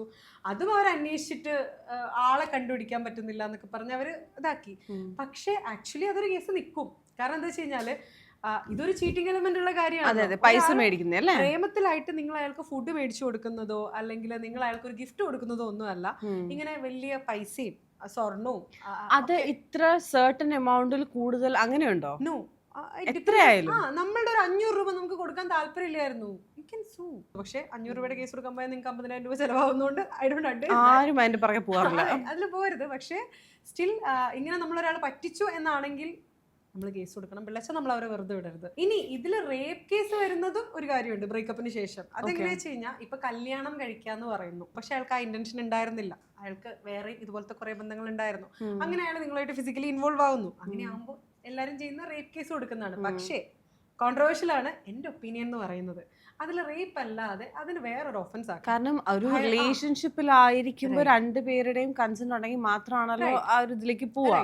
സോ അതൊരു റേപ്പ് ആണ് എന്ന് തോന്നുന്നില്ല. അതെങ്ങനെയാ റേപ്പ് ആവുന്നതെന്ന് വെച്ച് കഴിഞ്ഞാൽ കൺസെന്റ് ഒബ്റ്റെയിൻ ബൈ ഫ്രോഡ്. അതായത് വേറെ രീതിയിൽ കൺസെന്റ് മേടിച്ചു കഴിഞ്ഞാൽ അത് റേപ്പ് ആവും എന്നുള്ളതാണ് ഇപ്പോഴത്തെ ഒരു ഭാഷ്യം. പക്ഷെ അതുപോലും വേറെ ഏത് രീതിയിൽ ഇതുപോലെ ഞാൻ കല്യാണം കഴിക്കാന്ന് പറഞ്ഞു പറഞ്ഞു പറ്റിച്ച് ഇപ്പോഴത്തെ സാഹചര്യത്തിൽ റേപ്പ് കേസ് നിൽക്കും. സോ ബ്രേക്കപ്പിന് ശേഷം അങ്ങോട്ടും ഇങ്ങോട്ടും സൂ ചെയ്യാനുള്ള ഓപ്ഷൻ ഉണ്ട്. ഈ ബ്രേക്കപ്പിന്റെ കാര്യം പറഞ്ഞപ്പോഴാ നമുക്കൊരു ബ്രേക്കപ്പ് കഥയുണ്ടല്ലോ അല്ലേ, നമ്മുടെ നാട്ടുകാരോട് ഫുള്ള് വിളിച്ചു പറഞ്ഞൊരു കഥ. So how did you tackle it? എൻ്റെ തെറപ്പിസ്റ്റ് എന്നോട് പറഞ്ഞ കാര്യമാണ്, നമ്മൾ വിഷമമുള്ള കാര്യമാണെങ്കിൽ നമ്മൾ അതിനെപ്പറ്റി കുറേ സംസാരിച്ച് കഴിഞ്ഞാൽ നമ്മൾ അതിൽ നിന്ന് ഓക്കെ ആവും, നമ്മൾ അതിനെ ഓവർകം ചെയ്യുന്നുള്ളത്. അതുകൊണ്ട് ഇപ്പം എൻ്റെ പഞ്ചായത്തിലും ഈ ജില്ലയിലും അപ്പോൾ അതിൻ്റെ എക്സ്റ്റെൻഡ് ഓഫ് വിഷമം ഞാൻ മനസ്സിലാക്കുന്നത് അങ്ങനെയാണ്. ഞാനിപ്പോൾ ഒരു 5 മിനിറ്റ് ഒരാളെ കിട്ടിക്കഴിഞ്ഞാൽ എന്നിട്ടുണ്ടല്ലോ അവനുണ്ടല്ലോ എന്ന് പറഞ്ഞ് ഞാൻ ഈ കഥ പറയും, എല്ലാവരോടും പറയും, രാത്രി പകൽ എന്നൊക്കെ പറഞ്ഞ് ഇങ്ങനെ എല്ലാവരോടും പറയും. ഒരു സമയത്ത് ബംബിൾ ഇൻസ്റ്റാൾ ചെയ്തു, എന്നിട്ട് ഓരോരുത്തരോടായിട്ട് ഈ കഥ പറയും, ഓരോരുത്തരായിട്ട് പോകും. എല്ലാവരോടും ഞാൻ ഇരുന്ന് പറഞ്ഞുകൊണ്ടിരിക്കുക. Actually I was not looking for a relationship. ഞാൻ ഇത് പറയാൻ ആൾക്കാരെയാണ് തെരഞ്ഞുകൊണ്ടിരുന്നത്. എനിക്കിതൊക്കെ എല്ലാവരോടും പറയണം. എല്ലാവരോടും പറഞ്ഞു കഴിഞ്ഞിട്ട് അവസാനം മോങ്ങി മറ്റേ കരഞ്ഞ് സങ്കടമൊക്കെ തീർത്ത് പതിയെ ഞാൻ റിയലൈസ് ചെയ്ത കാര്യമാണ്, എല്ലാവർക്കും ബ്രേക്കപ്പ് ഒക്കെ ഉണ്ടാവും. ബേസിക്കലി ഇപ്പോൾ ഭയങ്കര അറ്റൻഷൻ കിട്ടാത്ത, അല്ലെങ്കിൽ ചൈൽഡ്ഹുഡിൽ നമുക്ക് വലിയ അറ്റൻഷൻ ഒന്നും കിട്ടിയിട്ടില്ല, നമ്മളെ ശരിക്കും ശ്രദ്ധിക്കാത്ത കുട്ടികളാണ് കുറച്ചും കൂടി റിലേഷൻഷിപ്പിൽ ഭയങ്കരമായിട്ട് എന്തൊക്കെയോ തിരഞ്ഞുകൊണ്ടിരിക്കുന്നത്. ഭയങ്കര സ്നേഹം വേണം, നമ്മുടെ കൂടെ തന്നെ ഉണ്ടാവണം എന്നൊക്കെ പറഞ്ഞ് സാധനം തിരഞ്ഞുകൊണ്ടിരിക്കുന്നത്. അത് നമ്മൾ റിയലൈസ് ചെയ്ത് കഴിഞ്ഞ് കഴിഞ്ഞാൽ പിന്നെ നമ്മൾ മനസ്സിലാക്കും നമുക്ക് നമ്മൾ തന്നെ മതി, നമ്മൾ ഐ എം ഇനഫ് എന്നുള്ളൊരു തോട്ട് വന്നു കഴിഞ്ഞാൽ. ഇങ്ങനെയൊക്കെ ആണെങ്കിലും രാത്രി എല്ലാം കഴിഞ്ഞ് ഈ വർക്കും സ്ട്രഗിളും എല്ലാം കഴിഞ്ഞ് വീട്ടിൽ പോയി പുതപ്പിൻ്റെ അടിയിൽ കയറുമ്പോൾ ഞാനാണ്. ഞാൻ ചിലപ്പോൾ കരയും, ഞാൻ ചിലപ്പോൾ സന്തോഷിക്കും. എൻ്റെ വിഷമങ്ങളെല്ലാം അപ്പം എനിക്ക് തികട്ടി വരും. നമ്മൾ കുഞ്ഞിൽ തൊട്ട് നമ്മൾ ചെയ്ത സ്ട്രഗിൾസ് എല്ലാം ചിലപ്പോൾ നമുക്ക് ഒരു സെക്കൻഡ് കൊണ്ട് വരും. ചിലപ്പോൾ ഒരു എന്തെങ്കിലും ഒരു സ്മെൽ അല്ലെങ്കിൽ എന്തെങ്കിലും ഒരു ഇൻസിഡൻറ്റ് അല്ലെങ്കിൽ ഒരു കാറ് പാസ് ചെയ്യുന്നത് കാണുമ്പോൾ ഒരു മഴത്തുള്ളിയിലോട്ട് നോക്കുമ്പോൾ നമുക്ക് ഈ സാധനം മിസ്സാവും. Okay, something happened.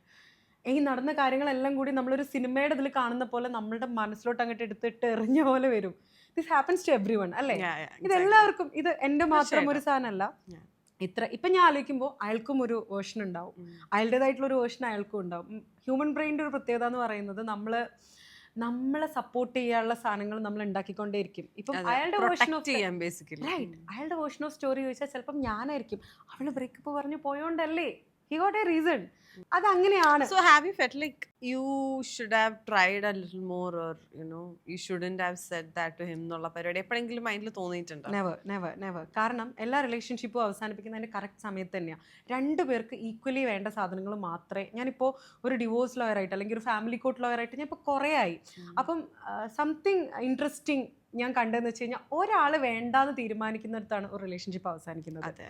ഇതിൽ ഒരാൾക്ക് വേണ്ടതായി കഴിഞ്ഞാൽ പിന്നെ നമ്മൾ എന്തൊക്കെ ചെയ്താലും അത് വർക്ക് ആവില്ല. നമ്മൾ നോ മാറ്റർ വാട്ട്. അപ്പം ഞാൻ എല്ലാവരോടും അഡ്വൈസ് ചെയ്യുന്ന സാധനമാണ്, നിങ്ങളുടെ പാർട്ട്ണർക്ക് നിങ്ങളെ വേണ്ട എന്ന് സ്ലൈറ്റ്ലി അവർ എക്സ്പ്രസ് ചെയ്ത് തുടങ്ങുമ്പോൾ കട്ട് ഇറ്റ് ഓഫ്. എനിക്ക് തോന്നുന്നു ഇത്രയും എക്സ്ട്രോവേർട്ട് ആയിട്ടുള്ള ഒരാൾ, ഇത്രയും സംസാരിക്കുന്ന ഒരാൾ നൈറ്റിൽ വീട്ടിലേക്ക് കയറി ചെല്ലുമ്പോൾ യു അല്ലേ?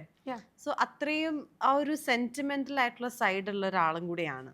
അതെങ്ങനെയാ ഹാൻഡിൽ ചെയ്യുന്നത്? Do you have someone in your life who you can ഒന്ന് പോയിട്ട് പറയാൻ വേണ്ടിയിട്ട് അങ്ങനെ ആരെങ്കിലും ഉണ്ടോ? I have many but I don't trust any. അതാണ് ആസ് എ ലോയർ എനിക്കൊരു കംപ്ലീറ്റ് ട്രസ്റ്റ് എന്ന് പറയുന്ന സാധനം അത് over A period of time. ഇപ്പം എൻ്റെ ഏറ്റവും ക്ലോസ് ഫ്രണ്ട്സ് ഒരു 2-3 പേരെ ഞാൻ ട്രസ്റ്റ് വയ്ക്കുന്നുണ്ട്. അതിനപ്പുറത്തോട്ട് എല്ലാവരെയും ഞാൻ ഭയങ്കര സംശയ ദൃഷ്ടിയിലാണ്. ഈ വക്കീലായതിൻ്റെ ഒരു പ്രശ്നം എന്ന് പറയുന്നത് ഇതാണ്, നമ്മൾ കുറച്ചും കൂടി ജഡ്ജ്മെൻറ്റിലായിരിക്കും. എല്ലാവരും വരുമ്പോൾ നമുക്ക് എല്ലാവരെയും ഒരു ചെറിയൊരു സംശയം ഉണ്ടാവും ഉള്ളിൻ്റെ ഉള്ളിൽ. പിന്നെ ഇതെങ്ങനെ ഡീൽ ചെയ്യുന്നു എന്ന് ചോദിക്കുന്നതിൽ ഞാൻ എങ്ങനെയാ അറിയോ, ഇപ്പം രാവിലെ ഞാൻ എണീറ്റ് കഴിഞ്ഞ് ഞാനൊരു കോഫിയൊക്കെ ഇട്ട് എൻ്റെ ബാൽക്കണിയിൽ നിൽക്കുമ്പോൾ ഐ ഫീൽ ഐ വോണ്ട്. കാരണം ഞാൻ എൻ്റെ വീട്ടിൽ പെറുക്കി നടന്നത് എനിക്കറിയാം. ഞാൻ എന്തുമാത്രം മറ്റേ ചെരുപ്പൊക്കെ പൊട്ടിയത് പിന്നൊക്കെ വെച്ച് കുത്തി മാനേജ് ചെയ്ത്. My mother was working as A house mate വേറൊരു വീട്ടിൽ. അപ്പം എന്നെ എങ്ങനെ ആൾക്കാർ ട്രീറ്റ് ചെയ്തുകൊണ്ടിരിക്കുന്നതെന്ന് അറിയാം. അപ്പം ഞാൻ എൻ്റെ വീട്ടിൽ എന്നെ ഹെൽപ്പ് ചെയ്യുന്ന ദീദീനെ ഞാൻ എങ്ങനെ ട്രീറ്റ് ചെയ്യുന്നതെന്ന് എനിക്കറിയാം. I won't dare. ഞാൻ അവിടെ ആസ് എ പേഴ്സൺ എനിക്കെല്ലാം തന്നെ ഞാൻ സൂപ്പറാണ്. കാരണം എന്താ വെച്ച് കഴിഞ്ഞാൽ എനിക്കിപ്പോൾ ഞാൻ എവിടെയെങ്കിലും എനിക്ക് ഇഷ്ടപ്പെട്ടൊരു ബിരിയാണി എനിക്ക് ഓർഡർ ചെയ്ത് കഴിക്കാൻ പറ്റുന്നുണ്ടെങ്കിൽ ഐ വോണ്ട്. ഞാൻ അങ്ങനെ വിചാരിക്കണേ. കാരണം എന്താ വെച്ച് കഴിഞ്ഞാൽ ആരെങ്കിലും ബാക്കിയാക്കുമോ നോക്കി വെച്ചുകൊടുത്ത് നമ്മൾ ഈ ഒരു സിറ്റുവേഷനിലോട്ട് വരിക എന്ന് പറയുന്നത് ഇറ്റ്സ് എ പേഴ്സണൽ വിൻ. സീറോയിൽ നിന്ന് തുടങ്ങുന്ന ആൾക്കാരേക്കാൾ പ്രശ്നമാണ് നമ്മൾ മൈനസ് നിന്ന് തുടങ്ങുമ്പോൾ. ആദ്യം നമുക്ക് ഉണ്ടാക്കേണ്ടത് ഒരു കോൺഫിഡൻസ് ആണ്. എനിക്കിവിടെ ഇവരുടെ കൂടെ നിൽക്കാനുള്ളൊരു കഴിവുണ്ട് എന്നുള്ളൊരു കോൺഫിഡൻസ്. അത് ഉണ്ടാക്കി കഴിഞ്ഞിട്ടേ നമുക്ക് ബാക്കിയെല്ലാം ഉണ്ടാക്കാൻ പറ്റുള്ളൂ. So I tell every one, ഞാൻ പ്രത്യേകിച്ച് പെൺകുട്ടികളോട് പറയും, പഠിക്കണം. പഠിത്തം ഈസ് ഇമ്പോർട്ടൻറ്റ്. നിങ്ങൾ പഠിക്കണം, നിങ്ങൾ പൈസ ഉണ്ടാക്കണം, ഇല്ലെങ്കിൽ you are nothing. If you don't have money you are nothing. ആണായാലും പെണ്ണായാലും അത് അങ്ങനെ തന്നെയാണ്. But I tell this more to woman. കാരണം എന്താ വെച്ച് കഴിഞ്ഞാൽ അവർക്കാണ് കുറച്ചും കൂടി ഒരു പുഷ് വേണ്ടത്. So if you have money you have respect. വേറൊരു കാര്യം എന്ന് വെച്ചാൽ ഇപ്പം എല്ലാവരും ഭയങ്കര കോമ്പറ്റീഷനാണ്. ജനറലി എല്ലാവരും. ഞാനിപ്പോൾ ആദ്യം ഞാൻ വിചാരിച്ചു എനിക്കൊരു 10K ഫോളോവേഴ്സ് ഒക്കെ ആയിക്കഴിഞ്ഞാൽ ഞാൻ അടിപൊളിയായിരിക്കും, ഞാൻ സംഭവം എന്ന് വിചാരിച്ചു. എനിക്ക് 10 വന്നു, 50 വന്നു, പിന്നെ ഞാൻ 100 ആവാനുള്ളൊരു 100 ആവണം. 100 ആയി കഴിഞ്ഞപ്പോൾ എൻ്റെ competition is with people who are 200, 500. എനിക്ക് അങ്ങോട്ടൊക്കെ ഒരു കുറച്ചും കൂടി കഴിഞ്ഞപ്പോൾ I realised this is not going to end and this is not healthy. അതെ, ചെറിയ ചെറിയ കാര്യങ്ങൾ നമ്മൾ സന്തോഷം കണ്ടെത്തുക. ഈ ഒരു എന്താ പറയാ മനോഭാവം എനിക്ക് തോന്നുന്നു ഈ ഒരു ട്രാവലിംഗിലേക്ക് വരുമ്പോൾ, യു ട്രാവൽ എ ലോട്ട് അല്ലേ? അപ്പൊ അതിലേക്ക് വരുമ്പോൾ അതിൽ നിന്നും കുറെ ഒക്കെ അഡാപ്റ്റ് ചെയ്തിട്ടുണ്ടോ? ട്രാവൽ ചെയ്ത് തുടങ്ങുമ്പോൾ ഞാനൊരു മണ്ടിയായിരുന്നു. ഒരു കഴിവില്ലാത്ത, ഒരു ബുദ്ധിയില്ലാത്ത, ഒരു ബോധമില്ലാത്ത. എപ്പോഴാണ് തുടങ്ങിയേ? 2017 ഐ തിങ്ക്. ജോലി അതുവരെയ്ക്കും വീട്ടിൽ നിന്ന് ഇപ്പോൾ ബീച്ചിൽ പോയി വന്നിട്ട് ഇപ്പം വാഴ 2 ഒക്കെ കണ്ടിട്ട് നമുക്ക് കണക്ട് ചെയ്യാൻ പറ്റും. ഒരു സിനിമയ്ക്ക് പോയിട്ടുണ്ടായി സാധനം. ബീച്ചിൽ പോയിട്ട് ബീച്ചിൽ നിന്ന് ഒരാൾ കണ്ടെന്ന് പറഞ്ഞിട്ട് സ്ലഡ് ഷെയ്മിംഗ് എന്നൊക്കെ പറഞ്ഞു കഴിഞ്ഞാൽ വിശ്വസിക്കാൻ പറ്റാത്ത ലെവൽ സ്ലഡ് ഷെയ്മിംഗ്. ബീച്ചിൽ ഫ്രണ്ട്സിന്റെ കൂടെ ആമ്പിള്ളേരൊക്കെ ഉണ്ടായിരുന്നു. ഇതാണ് ആ ഒരു thought. കണ്ടൂന്ന് ആ, തോന്നുന്നു ഇത്രേ. അതാ ഈ ഒരു 5 മണി 5:30 കഴിഞ്ഞ് കഴിഞ്ഞാൽ ഞങ്ങളുടെ നാട്ടിലൂടെ നടന്നു പോകുമ്പോൾ ആൾക്കാർ ഭയങ്കരമായിട്ട് ഇങ്ങനെ നോക്കും. ഐ യൂസ് ടു വെയർ തട്ടം ആൻഡ് ഓൾ. അപ്പം ഇപ്പൊ ഇവിടെ എറണാകുളത്ത് വന്നും ഞാനൊരു ഓൾമോസ്റ്റ് ഇയർ ഞാൻ കുറച്ച് ഭയങ്കര റിലീജിയസ് ഓർത്തഡോക്സ് ആയിട്ട് ഞാനത് ഫോളോ ചെയ്യുന്ന പോലെ പ്രിറ്റൻഡ് ചെയ്തിരുന്നു, to be frank. But you are not. I was not from എൻ്റെ ഒരു ചൈൽഡ്ഹുഡ് തൊട്ട് എൻ്റെ പാരൻസിന് അറിയായിരുന്നു ഞാൻ ഈ സാധനത്തിനുള്ളിൽ നിൽക്കില്ല എന്ന്. Because I was into reading. ഞാൻ എൻ്റെ സ്കൂൾ ലൈബ്രറിയിൽ ഓൾമോസ്റ്റ് 70% ബുക്സ് വായിച്ച ആളാണ്. കാരണം എനിക്കൊരു സന്തോഷം വരിക എന്ന് പറയുന്നത് വായിക്കുമ്പോഴാണ്. ഭക്ഷണം കഴിക്കുമ്പോഴും വായിക്കുമ്പോഴും. എനിക്ക് എത്ര ഫുഡ് വന്നാലും ഞാൻ കഴിക്കും, എനിക്ക് എത്ര ബുക്സ് വന്നാലും ഞാൻ വായിക്കും. സോ അതുകൊണ്ട് തന്നെ എനിക്കറിയാം എന്തുമാത്രം പൊള്ളയാണ് ഒരുപാട് കാര്യങ്ങളിൽ. കോൺട്രവേഴ്സി ആക്കാതിരിക്കാൻ വേണ്ടി പറയാത്തതാണ്. So I'm not a religious person. Atheist ആണോ എന്ന് ചോദിച്ചാൽ അല്ല, ഞാൻ സ്പിരിച്വൽ ആണ്, പക്ഷെ ഐ എം നോട്ട് റിലീജിയസ്. ഈ റിലീജിയസ് അല്ല എന്ന് പറഞ്ഞിട്ട് ഞാൻ കണ്ടല്ലോ അമ്പലത്തിലൊക്കെ പോയി കുറിയൊക്കെ തൊട്ട്. ഒന്നും അങ്ങോട്ട് ശരിയാവല്ലോ കണക്കൊന്നും. ഷാനിബ അലി റിലീജിയസ് ആണെങ്കിൽ അമ്പലത്തിലാണോ പോവുക? ഷാനിബ അലി റിലീജിയസ് ആണെങ്കിൽ അമ്പലത്തിലാണോ പോവുക? അയ്യോ, ഞാനാ ചോദ്യം ചോദിക്കണ്ട, എന്നോട് ചോദ്യം ചോദിക്കാൻ പാടില്ല. ഞാൻ അങ്ങോട്ട് ചോദിക്കാം. അതെന്താ അറിയോ, എനിക്ക് അമ്പലത്തിൽ പോകാൻ ഭയങ്കര ഇഷ്ടമാണ്. സാരിയൊക്കെ ഇട്ട് കമ്മലൊക്കെ ഇട്ട് ഭയങ്കര ഫെമിനിയൻ ആയിട്ട് ഒരുങ്ങി അമ്പലത്തിൽ പോകും. ഇങ്ങനെ ഒരു ഫ്രണ്ട് എനിക്കുണ്ട്. റിലീജിയസ് അല്ല, സ്പിരിച്വൽ അല്ല, പക്ഷെ അമ്പലത്തിൽ പോകാൻ ഭയങ്കര ഇഷ്ടം. എന്താണെന്നറിയില്ല. ശ്രദ്ധിക്കും, മുദ്ര ശ്രദ്ധിക്കും. ഞാൻ മുസ്ലിമാണ്. ഞാൻ അമ്പലത്തിൽ പോകുമ്പോൾ റിലീജിയസ് അല്ലല്ലോ അത്, പക്ഷെ സ്പിരിച്വൽ ആണ്. My best friend Nisha, her name is Nisha Nizam. She's a Muslim. എനിക്കറിയില്ലായിരുന്നു പുള്ളിക്കാരി മുസ്ലിം ആണ്. കാരണം പുള്ളിക്കാരിയുടെ ഹസ്ബൻഡിന്റെ പേര് നിഖിൽ രാജ് എന്നാ. അപ്പം അങ്ങനത്തെ വീട്ടിൽ പോകുന്നത് എനിക്ക് ഭയങ്കര ഇഷ്ടമാണ്. നിഖിലേട്ടൻ്റെ വീട്ടിൽ പോകാൻ. ഇവിടെ തൊട്ടടുത്തൊരു അമ്പലമുണ്ട്, വീട്ടിനോട് ചേർന്ന് തന്നെ ഒരു അമ്പലം. നിഖിലേട്ടൻ ആ അമ്പലത്തിൽ സ്വന്തം കല്യാണത്തിന് മാത്രമാണ് കയറിയെന്ന് തോന്നുന്നു. ഈ അമ്പലത്തിൽ പോകണം. ഞാൻ എല്ലാവരും ആദ്യം തന്നെ രാവിലെ നമുക്ക് എന്തായാലും അമ്പലത്തിൽ പോകാം, നമുക്ക് പോകാമെന്ന് പറഞ്ഞപ്പോൾ നിഖിലേട്ടൻ എനിക്ക് വേണ്ടി ശരി പോവാന്ന് പറഞ്ഞിട്ട് എല്ലാവരും രാവിലെ തന്നെ എണീറ്റ് റെഡിയായി. ഞങ്ങൾ കുളിച്ച് ഈറനോടെ മറ്റേ വലിയ സിന്ദൂര പൊട്ടും ഇതും മറ്റേ മാലയൊക്കെ ഇട്ട് ഞങ്ങൾ എല്ലാവരും കൂടി പോയി. ഞാൻ, ചാർലി, ലാണി, നിഷ, നിഖിലേട്ടൻ. ഞങ്ങൾ തമാശക്ക് പറയുന്ന കഥ കേട്ടോ. പൂജാരി വാസ് സോ സർപ്രൈസ്ഡ്. കാരണം പുള്ളിക്കാരൻ എല്ലാവരും ഉണ്ടല്ലോ, ഭയങ്കര സന്തോഷം പുള്ളിക്ക്. കാരണം അങ്ങനെ ഈ അടുത്താണെങ്കിൽ ഇവരൊന്നും കാണാറില്ലല്ലോ. എന്താ മോളുടെ പേര്? അപ്പം ഞങ്ങൾ എപ്പോഴും പറയും നിഷ നിസാം, ഷാനിബ അലി, ലാണി, മേരി, ജയൻ. അപ്പൊ പുള്ളി മതസൗഹാർദ്ദം. എല്ലാ മതക്കാരും ഉണ്ട്, പക്ഷെ നിഖിലേട്ടൻ മാത്രമാണ് അതിലത്തെ ഹിന്ദു. പുള്ളിക്കാണ് അമ്പലത്തിൽ കയറാൻ ഇഷ്ടമല്ലാത്തത്. സോ ദിസ് ഹാപ്പൻഡ് ഒരു 2 years ബാക്ക്. അതിനുശേഷം ഇപ്പം റീസെൻ്റ്ലി ഞാൻ ഈ ചോറ്റാനിക്കര പോകുന്ന കാര്യം പറഞ്ഞപ്പോൾ അതിൻ്റെ താഴെ ഈ ഇവരുടെ ഇതിന്റെ കമന്റ് ബോക്സിൽ ഉണ്ടായിരുന്നു, ചോറ്റാനിക്കരയിൽ അഹിന്ദുക്കൾക്ക് കയറാൻ പറ്റില്ല എന്നുണ്ടല്ലോ, എന്താ നിങ്ങൾ എന്താ ചെയ്യുന്നത്, ഇനി അമ്പലം മറ്റേ ഇതാക്കണം എന്നൊക്കെ പറഞ്ഞിട്ട് ഭയങ്കര കോൺട്രവേഴ്ഷ്യൽ ആയിട്ട് ആൾക്കാർ സംസാരിക്കുന്നു അതിനെപ്പറ്റി. It's like Hindu is not a religion. Hindu എന്ന് പറയുന്നത് ഒരു കൾച്ചറാണ്. So by birth we are all Hindus. നമ്മൾ ഈ ഭാഗത്താണ് ജനിക്കുന്നതെങ്കിൽ നമ്മളെല്ലാം ഹിന്ദു കൾച്ചർ ഫോളോ ചെയ്യുന്ന ആൾക്കാരാണ്. ഏത് മുസ്ലിം ഇതിലാണ് താലി മെഹറായിട്ട് കൊടുക്കുന്നത്? നമ്മൾ ഇടുന്ന താലിമാലയല്ലേ, അത് ഹിന്ദു കൾച്ചറാണ്. ക്രിസ്ത്യൻസ് മാല ഇട്ടുന്ന അത് ഹിന്ദു കൾച്ചറാണ്. എനിക്കിനി ഇതിൽ എന്തൊക്കെ ചീത്തയേക്കുന്നു എനിക്ക് അറിഞ്ഞൂടാ. കുഴപ്പമില്ല, എന്നാലും പറഞ്ഞോളൂ. ഓക്കെ, അപ്പൊ എന്തായാലും അതാണ് നമ്മുടെ അമ്പലവാസി കഥ അല്ലേ? ട്രാവലിന്റെ ഭാഗമായിട്ട് എന്തെങ്കിലും ഗുണം ഉണ്ടായിട്ടുണ്ടോ എന്ന് ചോദിക്കുമ്പോൾ ഞാൻ എൻ്റെ ബെസ്റ്റ് ഫ്രണ്ടിനെ മീറ്റ് ചെയ്യുന്നത് ഇതുപോലൊരു യാത്രയിലാണ്. ഈ കോഴിക്കോട് നിന്ന് ഇങ്ങോട്ട് വരുമ്പോൾ വീട്ടിൽ നിന്ന് പുറത്തു പോകാൻ പേടി ഉണ്ടായിരുന്ന, അല്ലെങ്കിൽ എങ്ങനെ ഡീൽ ചെയ്യുന്ന അറിയാതിരുന്ന ഒരാൾ ട്രെയിനിൽ ഞാൻ ആദ്യമായിട്ട് കയറുന്നത് ഈ LLB എൻട്രൻസിൻ്റെ അലോക്കേഷന് വേണ്ടിയിട്ടാണ്, അലോട്ട്മെൻറ്റിന് വേണ്ടിയിട്ടാണ്. സോ ഇവിടെ വന്നപ്പോഴും പക്ഷെ ധൈര്യം അപാരമായിരുന്നു, എവിടെ വേണമെങ്കിലും പോകുന്നില്ല. സോ ഈ ട്രാവൽ സ്റ്റാർട്ട് ചെയ്ത സമയത്ത് ഭയങ്കര എക്സ്ട്രോവേർട്ട് ആയിട്ട് എൻ്റെ ഉള്ളിലുള്ള സാധനങ്ങളെല്ലാം പുറത്തിട്ട സമയത്താണ് എന്നെ അവർ ബഡ്ഡി ആവാമോന്ന് എൻ്റെ അടുത്ത് സജിന് ചോദിക്കുന്നത്. ആൻഡ് എനിക്ക് ആ ട്രാവൽ എക്സ്ക്ലൂസീവ്ലി എനിക്ക് ഫ്രീ ആണ്, എല്ലാം ഫ്രീ ആണ്. ഫ്ലൈറ്റ് ഇപ്പം ഇൻ്റർനാഷണൽ പോവുകയാണെങ്കിൽ ഫ്ലൈറ്റ് ഫ്രീ ആണ്, എല്ലാം ഫ്രീ ആണ്, എല്ലാം Sajina will provide everything. So എനിക്കത് ഭയങ്കര രസമുള്ളൊരു സാധനമായിരുന്നു. അങ്ങനെ പോകുമ്പോൾ നമ്മൾ ഡിഫറെൻ്റ് ഓഫ് ആൾക്കാർ. ഇപ്പം എനിക്ക് ഏറ്റവും രസം തോന്നുന്ന പ്രായമായിട്ടുള്ള ലേഡി ഈസ് ട്രാവലിംഗ് ഗ്രൂപ്പായിരുന്നു അപ്പോൾ പന്താടി ഇനീഷ്യലി. പ്രായമായിട്ടുള്ള കുറേ ആൻറ്റിമാർ വരും. അവർ നമുക്ക് തരുന്ന ഒരു ബൂസ്റ്റ് എന്ന് പറയുന്ന ചില്ലറയൊന്നുമല്ല. ലൈക്ക് അവരെല്ലാം കഴിഞ്ഞിട്ടാണ് വരുന്നത്. റിട്ടയർഡ് ടീച്ചേഴ്സ്, ഡോക്ടേഴ്സ്, അങ്ങനെ പുറത്തുനിന്ന് വന്ന ആൾക്കാർ. അവർ പറയും ഇപ്പം നീ ഇത് ചെയ്തിട്ടില്ലെങ്കിൽ യു വിൽ റിഗ്രറ്റ് ഇറ്റ്. അവരാണ് നമ്മളുടെ അടുത്ത്. ഇപ്പോൾ വിയറ്റ്നാമിലൊക്കെ പോവുകയാണെങ്കിൽ നമ്മൾക്ക് നോക്കാൻ ഇവിടുത്തെ പോലെ മനുഷ്യന്മാരൊന്നും ഉണ്ടാവില്ല. ചിലപ്പോൾ നമ്മുടെ ഡ്രൈവർ ചേട്ടനോ അങ്ങനെ ഇതിലേതാ എന്താ പ്രായം എന്ന് പോലും മനസ്സിലാവില്ല. പക്ഷേ എല്ലാ ആൻറ്റിമാരും ഞങ്ങളെല്ലാവരും അവരുടെ അടുത്ത് ഭയങ്കര സ്വീറ്റായിട്ട് സംസാരിക്കും, സ്ലൈറ്റായിട്ട് ഫ്ലേർട്ട് ചെയ്യും. Because we are doing everything. നമുക്ക് സന്തോഷം തരുന്ന എല്ലാം ചെയ്യാന്നുള്ളൊരു സാധനം ട്രാവലിനാണ് കിട്ടുന്നത്. അതായത് what makes you happy means a lot. ഒരുപാട് കാര്യങ്ങളുണ്ട് അതിൽ. നമുക്ക് സന്തോഷം തരുന്ന കാര്യങ്ങൾ നമ്മൾ ചെയ്യണം, നമ്മൾ ആൾക്കാരോട് മിങ്കിൾ ചെയ്യണം. ശരിക്കും നമ്മളുടെ ഒരാളുടെ അടുത്ത് ക്ലോസ് ആയിട്ട് പോയി സംസാരിച്ചു കഴിഞ്ഞാലേ അവരിത് ഇങ്ങനെ പൊട്ടിപ്പോവും. അത്രയേ ഉള്ളൂ ഒരു മനുഷ്യൻ. ലൈക്ക് അത് എനിക്ക് തോന്നുന്നു അങ്ങനെ സംസാരിക്കാൻ ആൾക്കാർക്ക് അധികം ആൾക്കാരെ കിട്ടാറുമില്ല. ഇല്ല, ഇല്ലേ? അതൊരു ഭയങ്കര ഒരു പ്രത്യേകിച്ച് ഒരു ഏജ് ക്രോസ് ചെയ്യുമ്പോൾ. അതുകൊണ്ടാണ് ഈ ട്രാവൽ ചെയ്യുന്ന ആൾക്കാരിൽ ഈ പ്രായം കഴിഞ്ഞ ആൾക്കാർ നമ്മളോട് ആർത്തിയിൽ സംസാരിക്കുന്നത്. എല്ലാ തവണയും ഞാൻ പോകുമ്പോൾ ഞാൻ എൻ്റെ വീട്ടിൽ വിളിച്ച് പറയും, ഇന്ന് ഈ ആൻറ്റിയുടെ മോൻ്റെ കല്യാണാലോചന എനിക്ക് വന്നിട്ടുണ്ട്, ഞാൻ അവരെ കെട്ടുന്നൊക്കെ ഞാൻ വീട്ടിൽ വിളിച്ച് പറയും. എൻ്റെ ഉമ്മ ഇസ് ലൈക്ക്, നീ ആരെങ്കിലും കെട്ടിയിട്ടൊന്ന് നീ ഒന്നതായി കണ്ടാൽ മതി. പ്ലാൻ ഉണ്ടോ? അങ്ങനെയൊക്കെ ചോദിക്കുകയാണ്. ഞാൻ പറഞ്ഞല്ലോ നേരത്തെ, ഈ ചെറുപ്പത്തിലെ തൊട്ട് നമുക്കിഷ്ടമുള്ളവരെ നമുക്കിഷ്ടമല്ല, സോറി നമുക്കിഷ്ടമുള്ളവരെ നമുക്കിഷ്ടമല്ല, നമുക്കിഷ്ടമുള്ളവർക്ക് നമ്മൾ ഇഷ്ടമല്ല. അതാണ് എല്ലാ കാലത്തും പ്രശ്നം. ഇപ്പൊ ആർക്കും ആരും ഇഷ്ടമല്ല, അങ്ങോട്ടും ഇഷ്ടമല്ല. എനിക്കാണെങ്കിൽ ഇഷ്ടം വരും ഒന്നെങ്കിൽ Messi, Sachin Tendulkar, already married, already. എന്തൊക്കെയാണ് ഈ കൊച്ചു കേരളത്തിൽ സംഭവിക്കുന്ന? എന്റെ ഡ്രീംസ് ഒക്കെ അങ്ങനെയായിരിക്കും. അങ്ങനത്തെ ഒരു പ്രശ്നമുണ്ട്.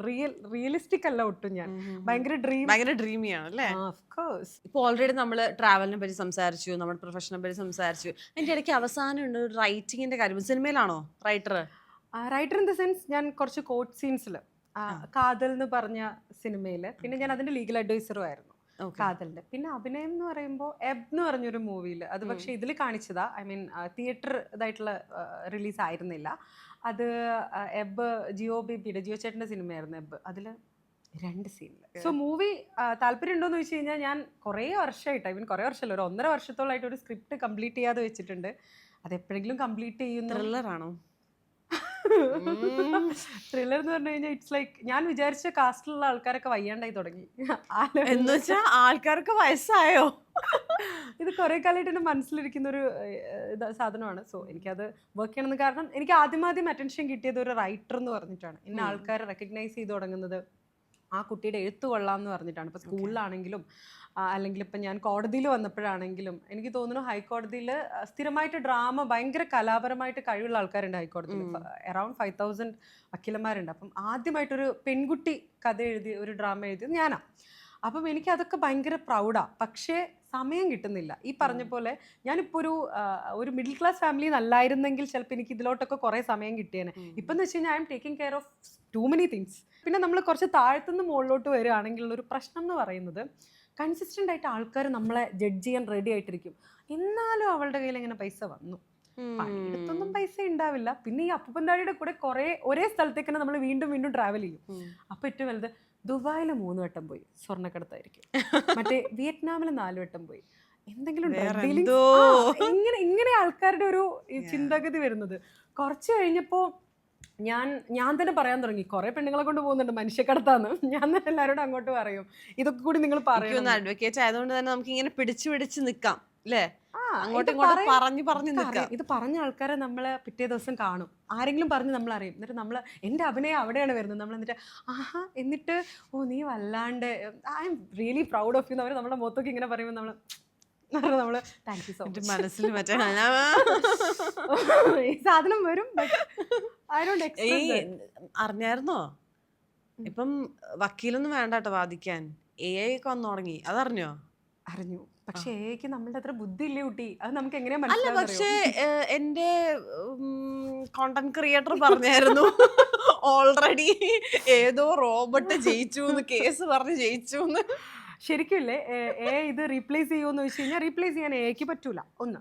2 എന്ന് പറയുന്നത്, ഇപ്പം നമ്മൾ ChatGPT ആയാലും നമ്മളിപ്പോൾ പെർപ്ലെക്സിറ്റി ആയാലും നമ്മൾ യൂസ് ചെയ്യുന്ന AI എന്താണെങ്കിലും ഈ കുറേ പേര് കൊടുക്കുന്ന ഇൻപുട്ടാണ് അത് നമുക്ക് തിരിച്ചു തരുന്നത്. ഈ ഇൻപുട്ട് കൊടുക്കുന്നതിൽ ബുദ്ധിയില്ലാത്ത ആൾക്കാരുണ്ടാവും, ഇതിൻ്റെ ബേസിക് അറിയാത്ത ആൾക്കാരുണ്ടാവും. അപ്പം തിരിച്ചു വരുന്നത് ഇപ്പം ഞാൻ റീസെൻ്റ്ലി കണ്ടുപിടിച്ചൊരു സാധനമാണ്. അതായത് എന്ത് സാധനവും ഞാൻ പഠിച്ചു കഴിഞ്ഞിട്ടേ ChatGPT-നോട് ചോദിക്കുള്ളൂ. ആദ്യമൊക്കെ ഞാനിപ്പോൾ ഒരു ചാനലിൽ ഒരു ഇൻ്റർവ്യൂവിന് പോവുകയാണെങ്കിലും അല്ലെങ്കിൽ ഇപ്പോൾ ന്യൂസിൽ ഇരിക്കാൻ പോവുകയാണെങ്കിലും ഒരു ടോപ്പിക്ക് ചിലപ്പോൾ ഒരു 2 hours മുൻപൊക്കെ ആയിരിക്കും, ഇതാണ് ടോപ്പിക്, ഇത് വരണമെന്ന്.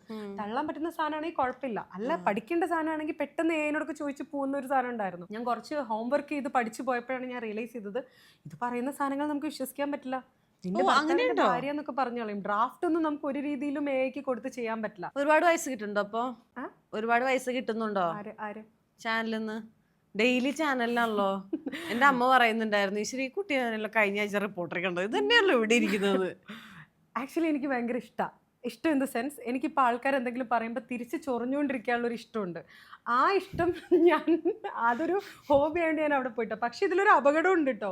നമ്മൾ എന്തെങ്കിലും പറയും, പിന്നെ അത് ന്യൂസിൽ വേറെ എന്തെങ്കിലും ആയിട്ടായിരിക്കും ഇപ്പോൾ അവർ യൂട്യൂബിൽ ഇടുമ്പോൾ വളച്ചൊടിച്ചായിരിക്കും വരിക. ഞാനൊരു സിമ്പിളായിട്ടുള്ള ഒരു കാര്യം മറ്റേ ഗണേഷ് കുമാറിൻ്റെ ഇഷ്യൂവിൽ ഞാൻ പറഞ്ഞു അവരെ മുഖ്യമന്ത്രിയുടെ മോൾക്ക് കംപ്ലയിൻറ്റ് കൊടുത്തെന്ന് പറഞ്ഞു. റിപ്പോർട്ടറിലായിരുന്നു. അപ്പോൾ ഞാൻ ചോദിച്ചു എന്താണ് ഈ മുഖ്യമന്ത്രിയുടെ മോൾക്ക് എന്തിനാണ് കംപ്ലയിൻറ്റ് കൊടുക്കുന്നത്? അവരാരാണ്? അവരൊരു കോൺസ്റ്റിറ്റ്യൂഷണൽ അതോറിറ്റി ആണോ? അവരൊരു എന്താ പറയുക ഒരു എൻറ്റൈറ്റി ആണോ? അല്ലല്ലോ. എന്തിനാണ് അവർക്ക് കംപ്ലയിൻറ്റ് കൊടുക്കുന്നത്? നിങ്ങൾ പോലീസ് സ്റ്റേഷനിലല്ലേ പോകേണ്ടത്?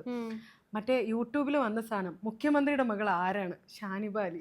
ഞാൻ നോക്കുക ഇതെന്താ ഇത്തവണയും കൂടി അവർ ഇലക്ഷനിൽ ജയിച്ചു വന്നാൽ ഇന്റർവ്യൂവിന്റെ താഴെ റിപ്പോർട്ടറുകാർ ഇത് കട്ട് ചെയ്തിട്ട് ഷാനിബ അലി റിപ്പോർട്ടറിനെതിരെ അവർ പറയുന്നുണ്ട് മുഖ്യമന്ത്രിയുടെ മോൾ ആരാണെന്ന് ചോദിക്കുന്ന പോലെ ഉണ്ട്. എനിക്കാരും വെല്ലുവിളിക്കാനൊന്നും ഞാനില്ല. ഞാൻ എന്നിട്ട് എടുത്ത് ആലോചിക്കാം. ആക്ച്വലി അത് വരുമ്പോഴേ അവർക്ക് വ്യൂ കിട്ടുള്ളൂ ആയിരിക്കും മേ ബി. താഴെയാണെങ്കിൽ തെറിവിളി. എന്ത് രസമാണ് കാണാൻ. പക്ഷേ ഹാറ്റ്സ് ഓഫ് ടു യു. കാരണം വളരെ താഴെ നിന്നിട്ട് ഒരാൾ മുകളിലേക്ക് കയറി വരുമ്പോൾ ഫേസ് ചെയ്യുന്ന എല്ലാ കാര്യങ്ങളും ഒറ്റയ്ക്ക് നിന്ന് ഫേസ് ചെയ്ത് you are sitting here. I'm pretty sure ഇത് കണ്ടുകൊണ്ടിരിക്കുന്ന പല ആൾക്കാർക്കും ഒരു അഡ്മിറേഷൻ ഉണ്ടാവും. And I'm very happy for you and I'm very happy that you are sitting here and you are sharing your experience with us. ഇപ്പം ഇല്ലേ ഞാൻ ഇന്ന് വീട്ടിൽ പോയി കഴിഞ്ഞാലേ ഞാൻ ഇങ്ങനെ കൈയടിച്ച് സന്തോഷത്തുള്ളും 2 തവണ. കാരണം ഇത് കേൾക്കുന്നത് എനിക്കൊരു സന്തോഷമാണ്. ഒരു ചാനലിലായാലും എന്തിലായാലും ഇങ്ങനത്തെ സ്റ്റോറീസ് ഷെയർ ചെയ്യണമെന്ന് പറയുന്നതെന്ന് വിചാരിക്കുന്നെങ്കിൽ ലൈക്ക് ഇത് ആരെയും ഒരാളെ ഇൻസ്പയർ എന്നല്ല വാക്ക്, അവർ ഇവോൾവ് ചെയ്യാൻ ഹെൽപ്പ് ചെയ്യുന്നുണ്ട്. This is actually nice thing. Because ആരെങ്കിലും ഒരാൾ കാണുമ്പോൾ ഇപ്പം എൻ്റെ വീട്ടിൽ ഇതാണെങ്കിലും എനിക്കും ഇതുപോലൊക്കെ ആവാലോ എന്ന് ഒരു കുഞ്ഞു കുട്ടി വിചാരിച്ചു കഴിഞ്ഞാൽ ഇറ്റ്സ് എന്താ പറയുക അതൊരു വലിയ കാര്യമാണ്. യെസ്, ലൈവ്സ് അൺപ്ലഗ്ഡിൻ്റെ ആദ്യത്തെ ഗസ്റ്റാണ്. നമ്മുടെ ആദ്യത്തെ എപ്പിസോഡായിരുന്നു. പക്ഷേ ഭയങ്കര പ്രൗഡായിട്ടാണ് ഞാൻ ഓപ്പോസിറ്റ് ഇരിക്കുന്നത്. കാരണം ഡ്രീംസ് അച്ചീവ് ചെയ്യാനും അതിന് വേണ്ടിയിട്ട് പ്രയത്നിക്കുക എന്ന് പറയുന്നത് എല്ലാവരും എടുക്കുന്ന ഒരു എഫേർട്ടല്ല. And you did it and you killed it. So thank you so much. അപ്പോൾ നമ്മുടെ പ്രേക്ഷകരോട് എന്താണ് പറയാനുള്ളത്? ഒരുപാട് സ്വപ്നങ്ങളായിട്ട് ജീവിക്കുന്ന ഒരുപാട് മനുഷ്യരുണ്ട് അവിടെ. എന്താണ് അവരോടൊക്കെ പറയാനുള്ളത്? ആരൊക്കെയോ മുമ്പ് പറഞ്ഞിട്ടുള്ള കാര്യങ്ങൾ തന്നെയാണ്. ഒന്നും ഇമ്പോസിബിൾ അല്ല. ഇറ്റ്സ് ഈ വേൾഡ് എന്ന് പറയുന്നത് കുറേ ഓപ്പർച്യൂണിറ്റീസ് ആണ്. Just find it. അതിന് വേണ്ടി അങ്ങോട്ട് ഇറങ്ങി നടന്നു കഴിഞ്ഞാൽ നമ്മളെ കൊണ്ട് പറ്റാത്ത ഒന്നുമില്ല. ഭയങ്കര അടിപൊളിയാണ് ജീവിക്കാൻ. ഭയങ്കര സൂപ്പറാണ്. അപ്പോൾ എന്തായാലും നമുക്ക് സ്വപ്നങ്ങളുടെ പിറകെ പോവാം അല്ലേ? This is me Siddharth signing off from Lives Unplugged. എൻ്റെ കൂടെ ഉണ്ടായിരുന്നത് Shaniba Ali. Thank you so much. By.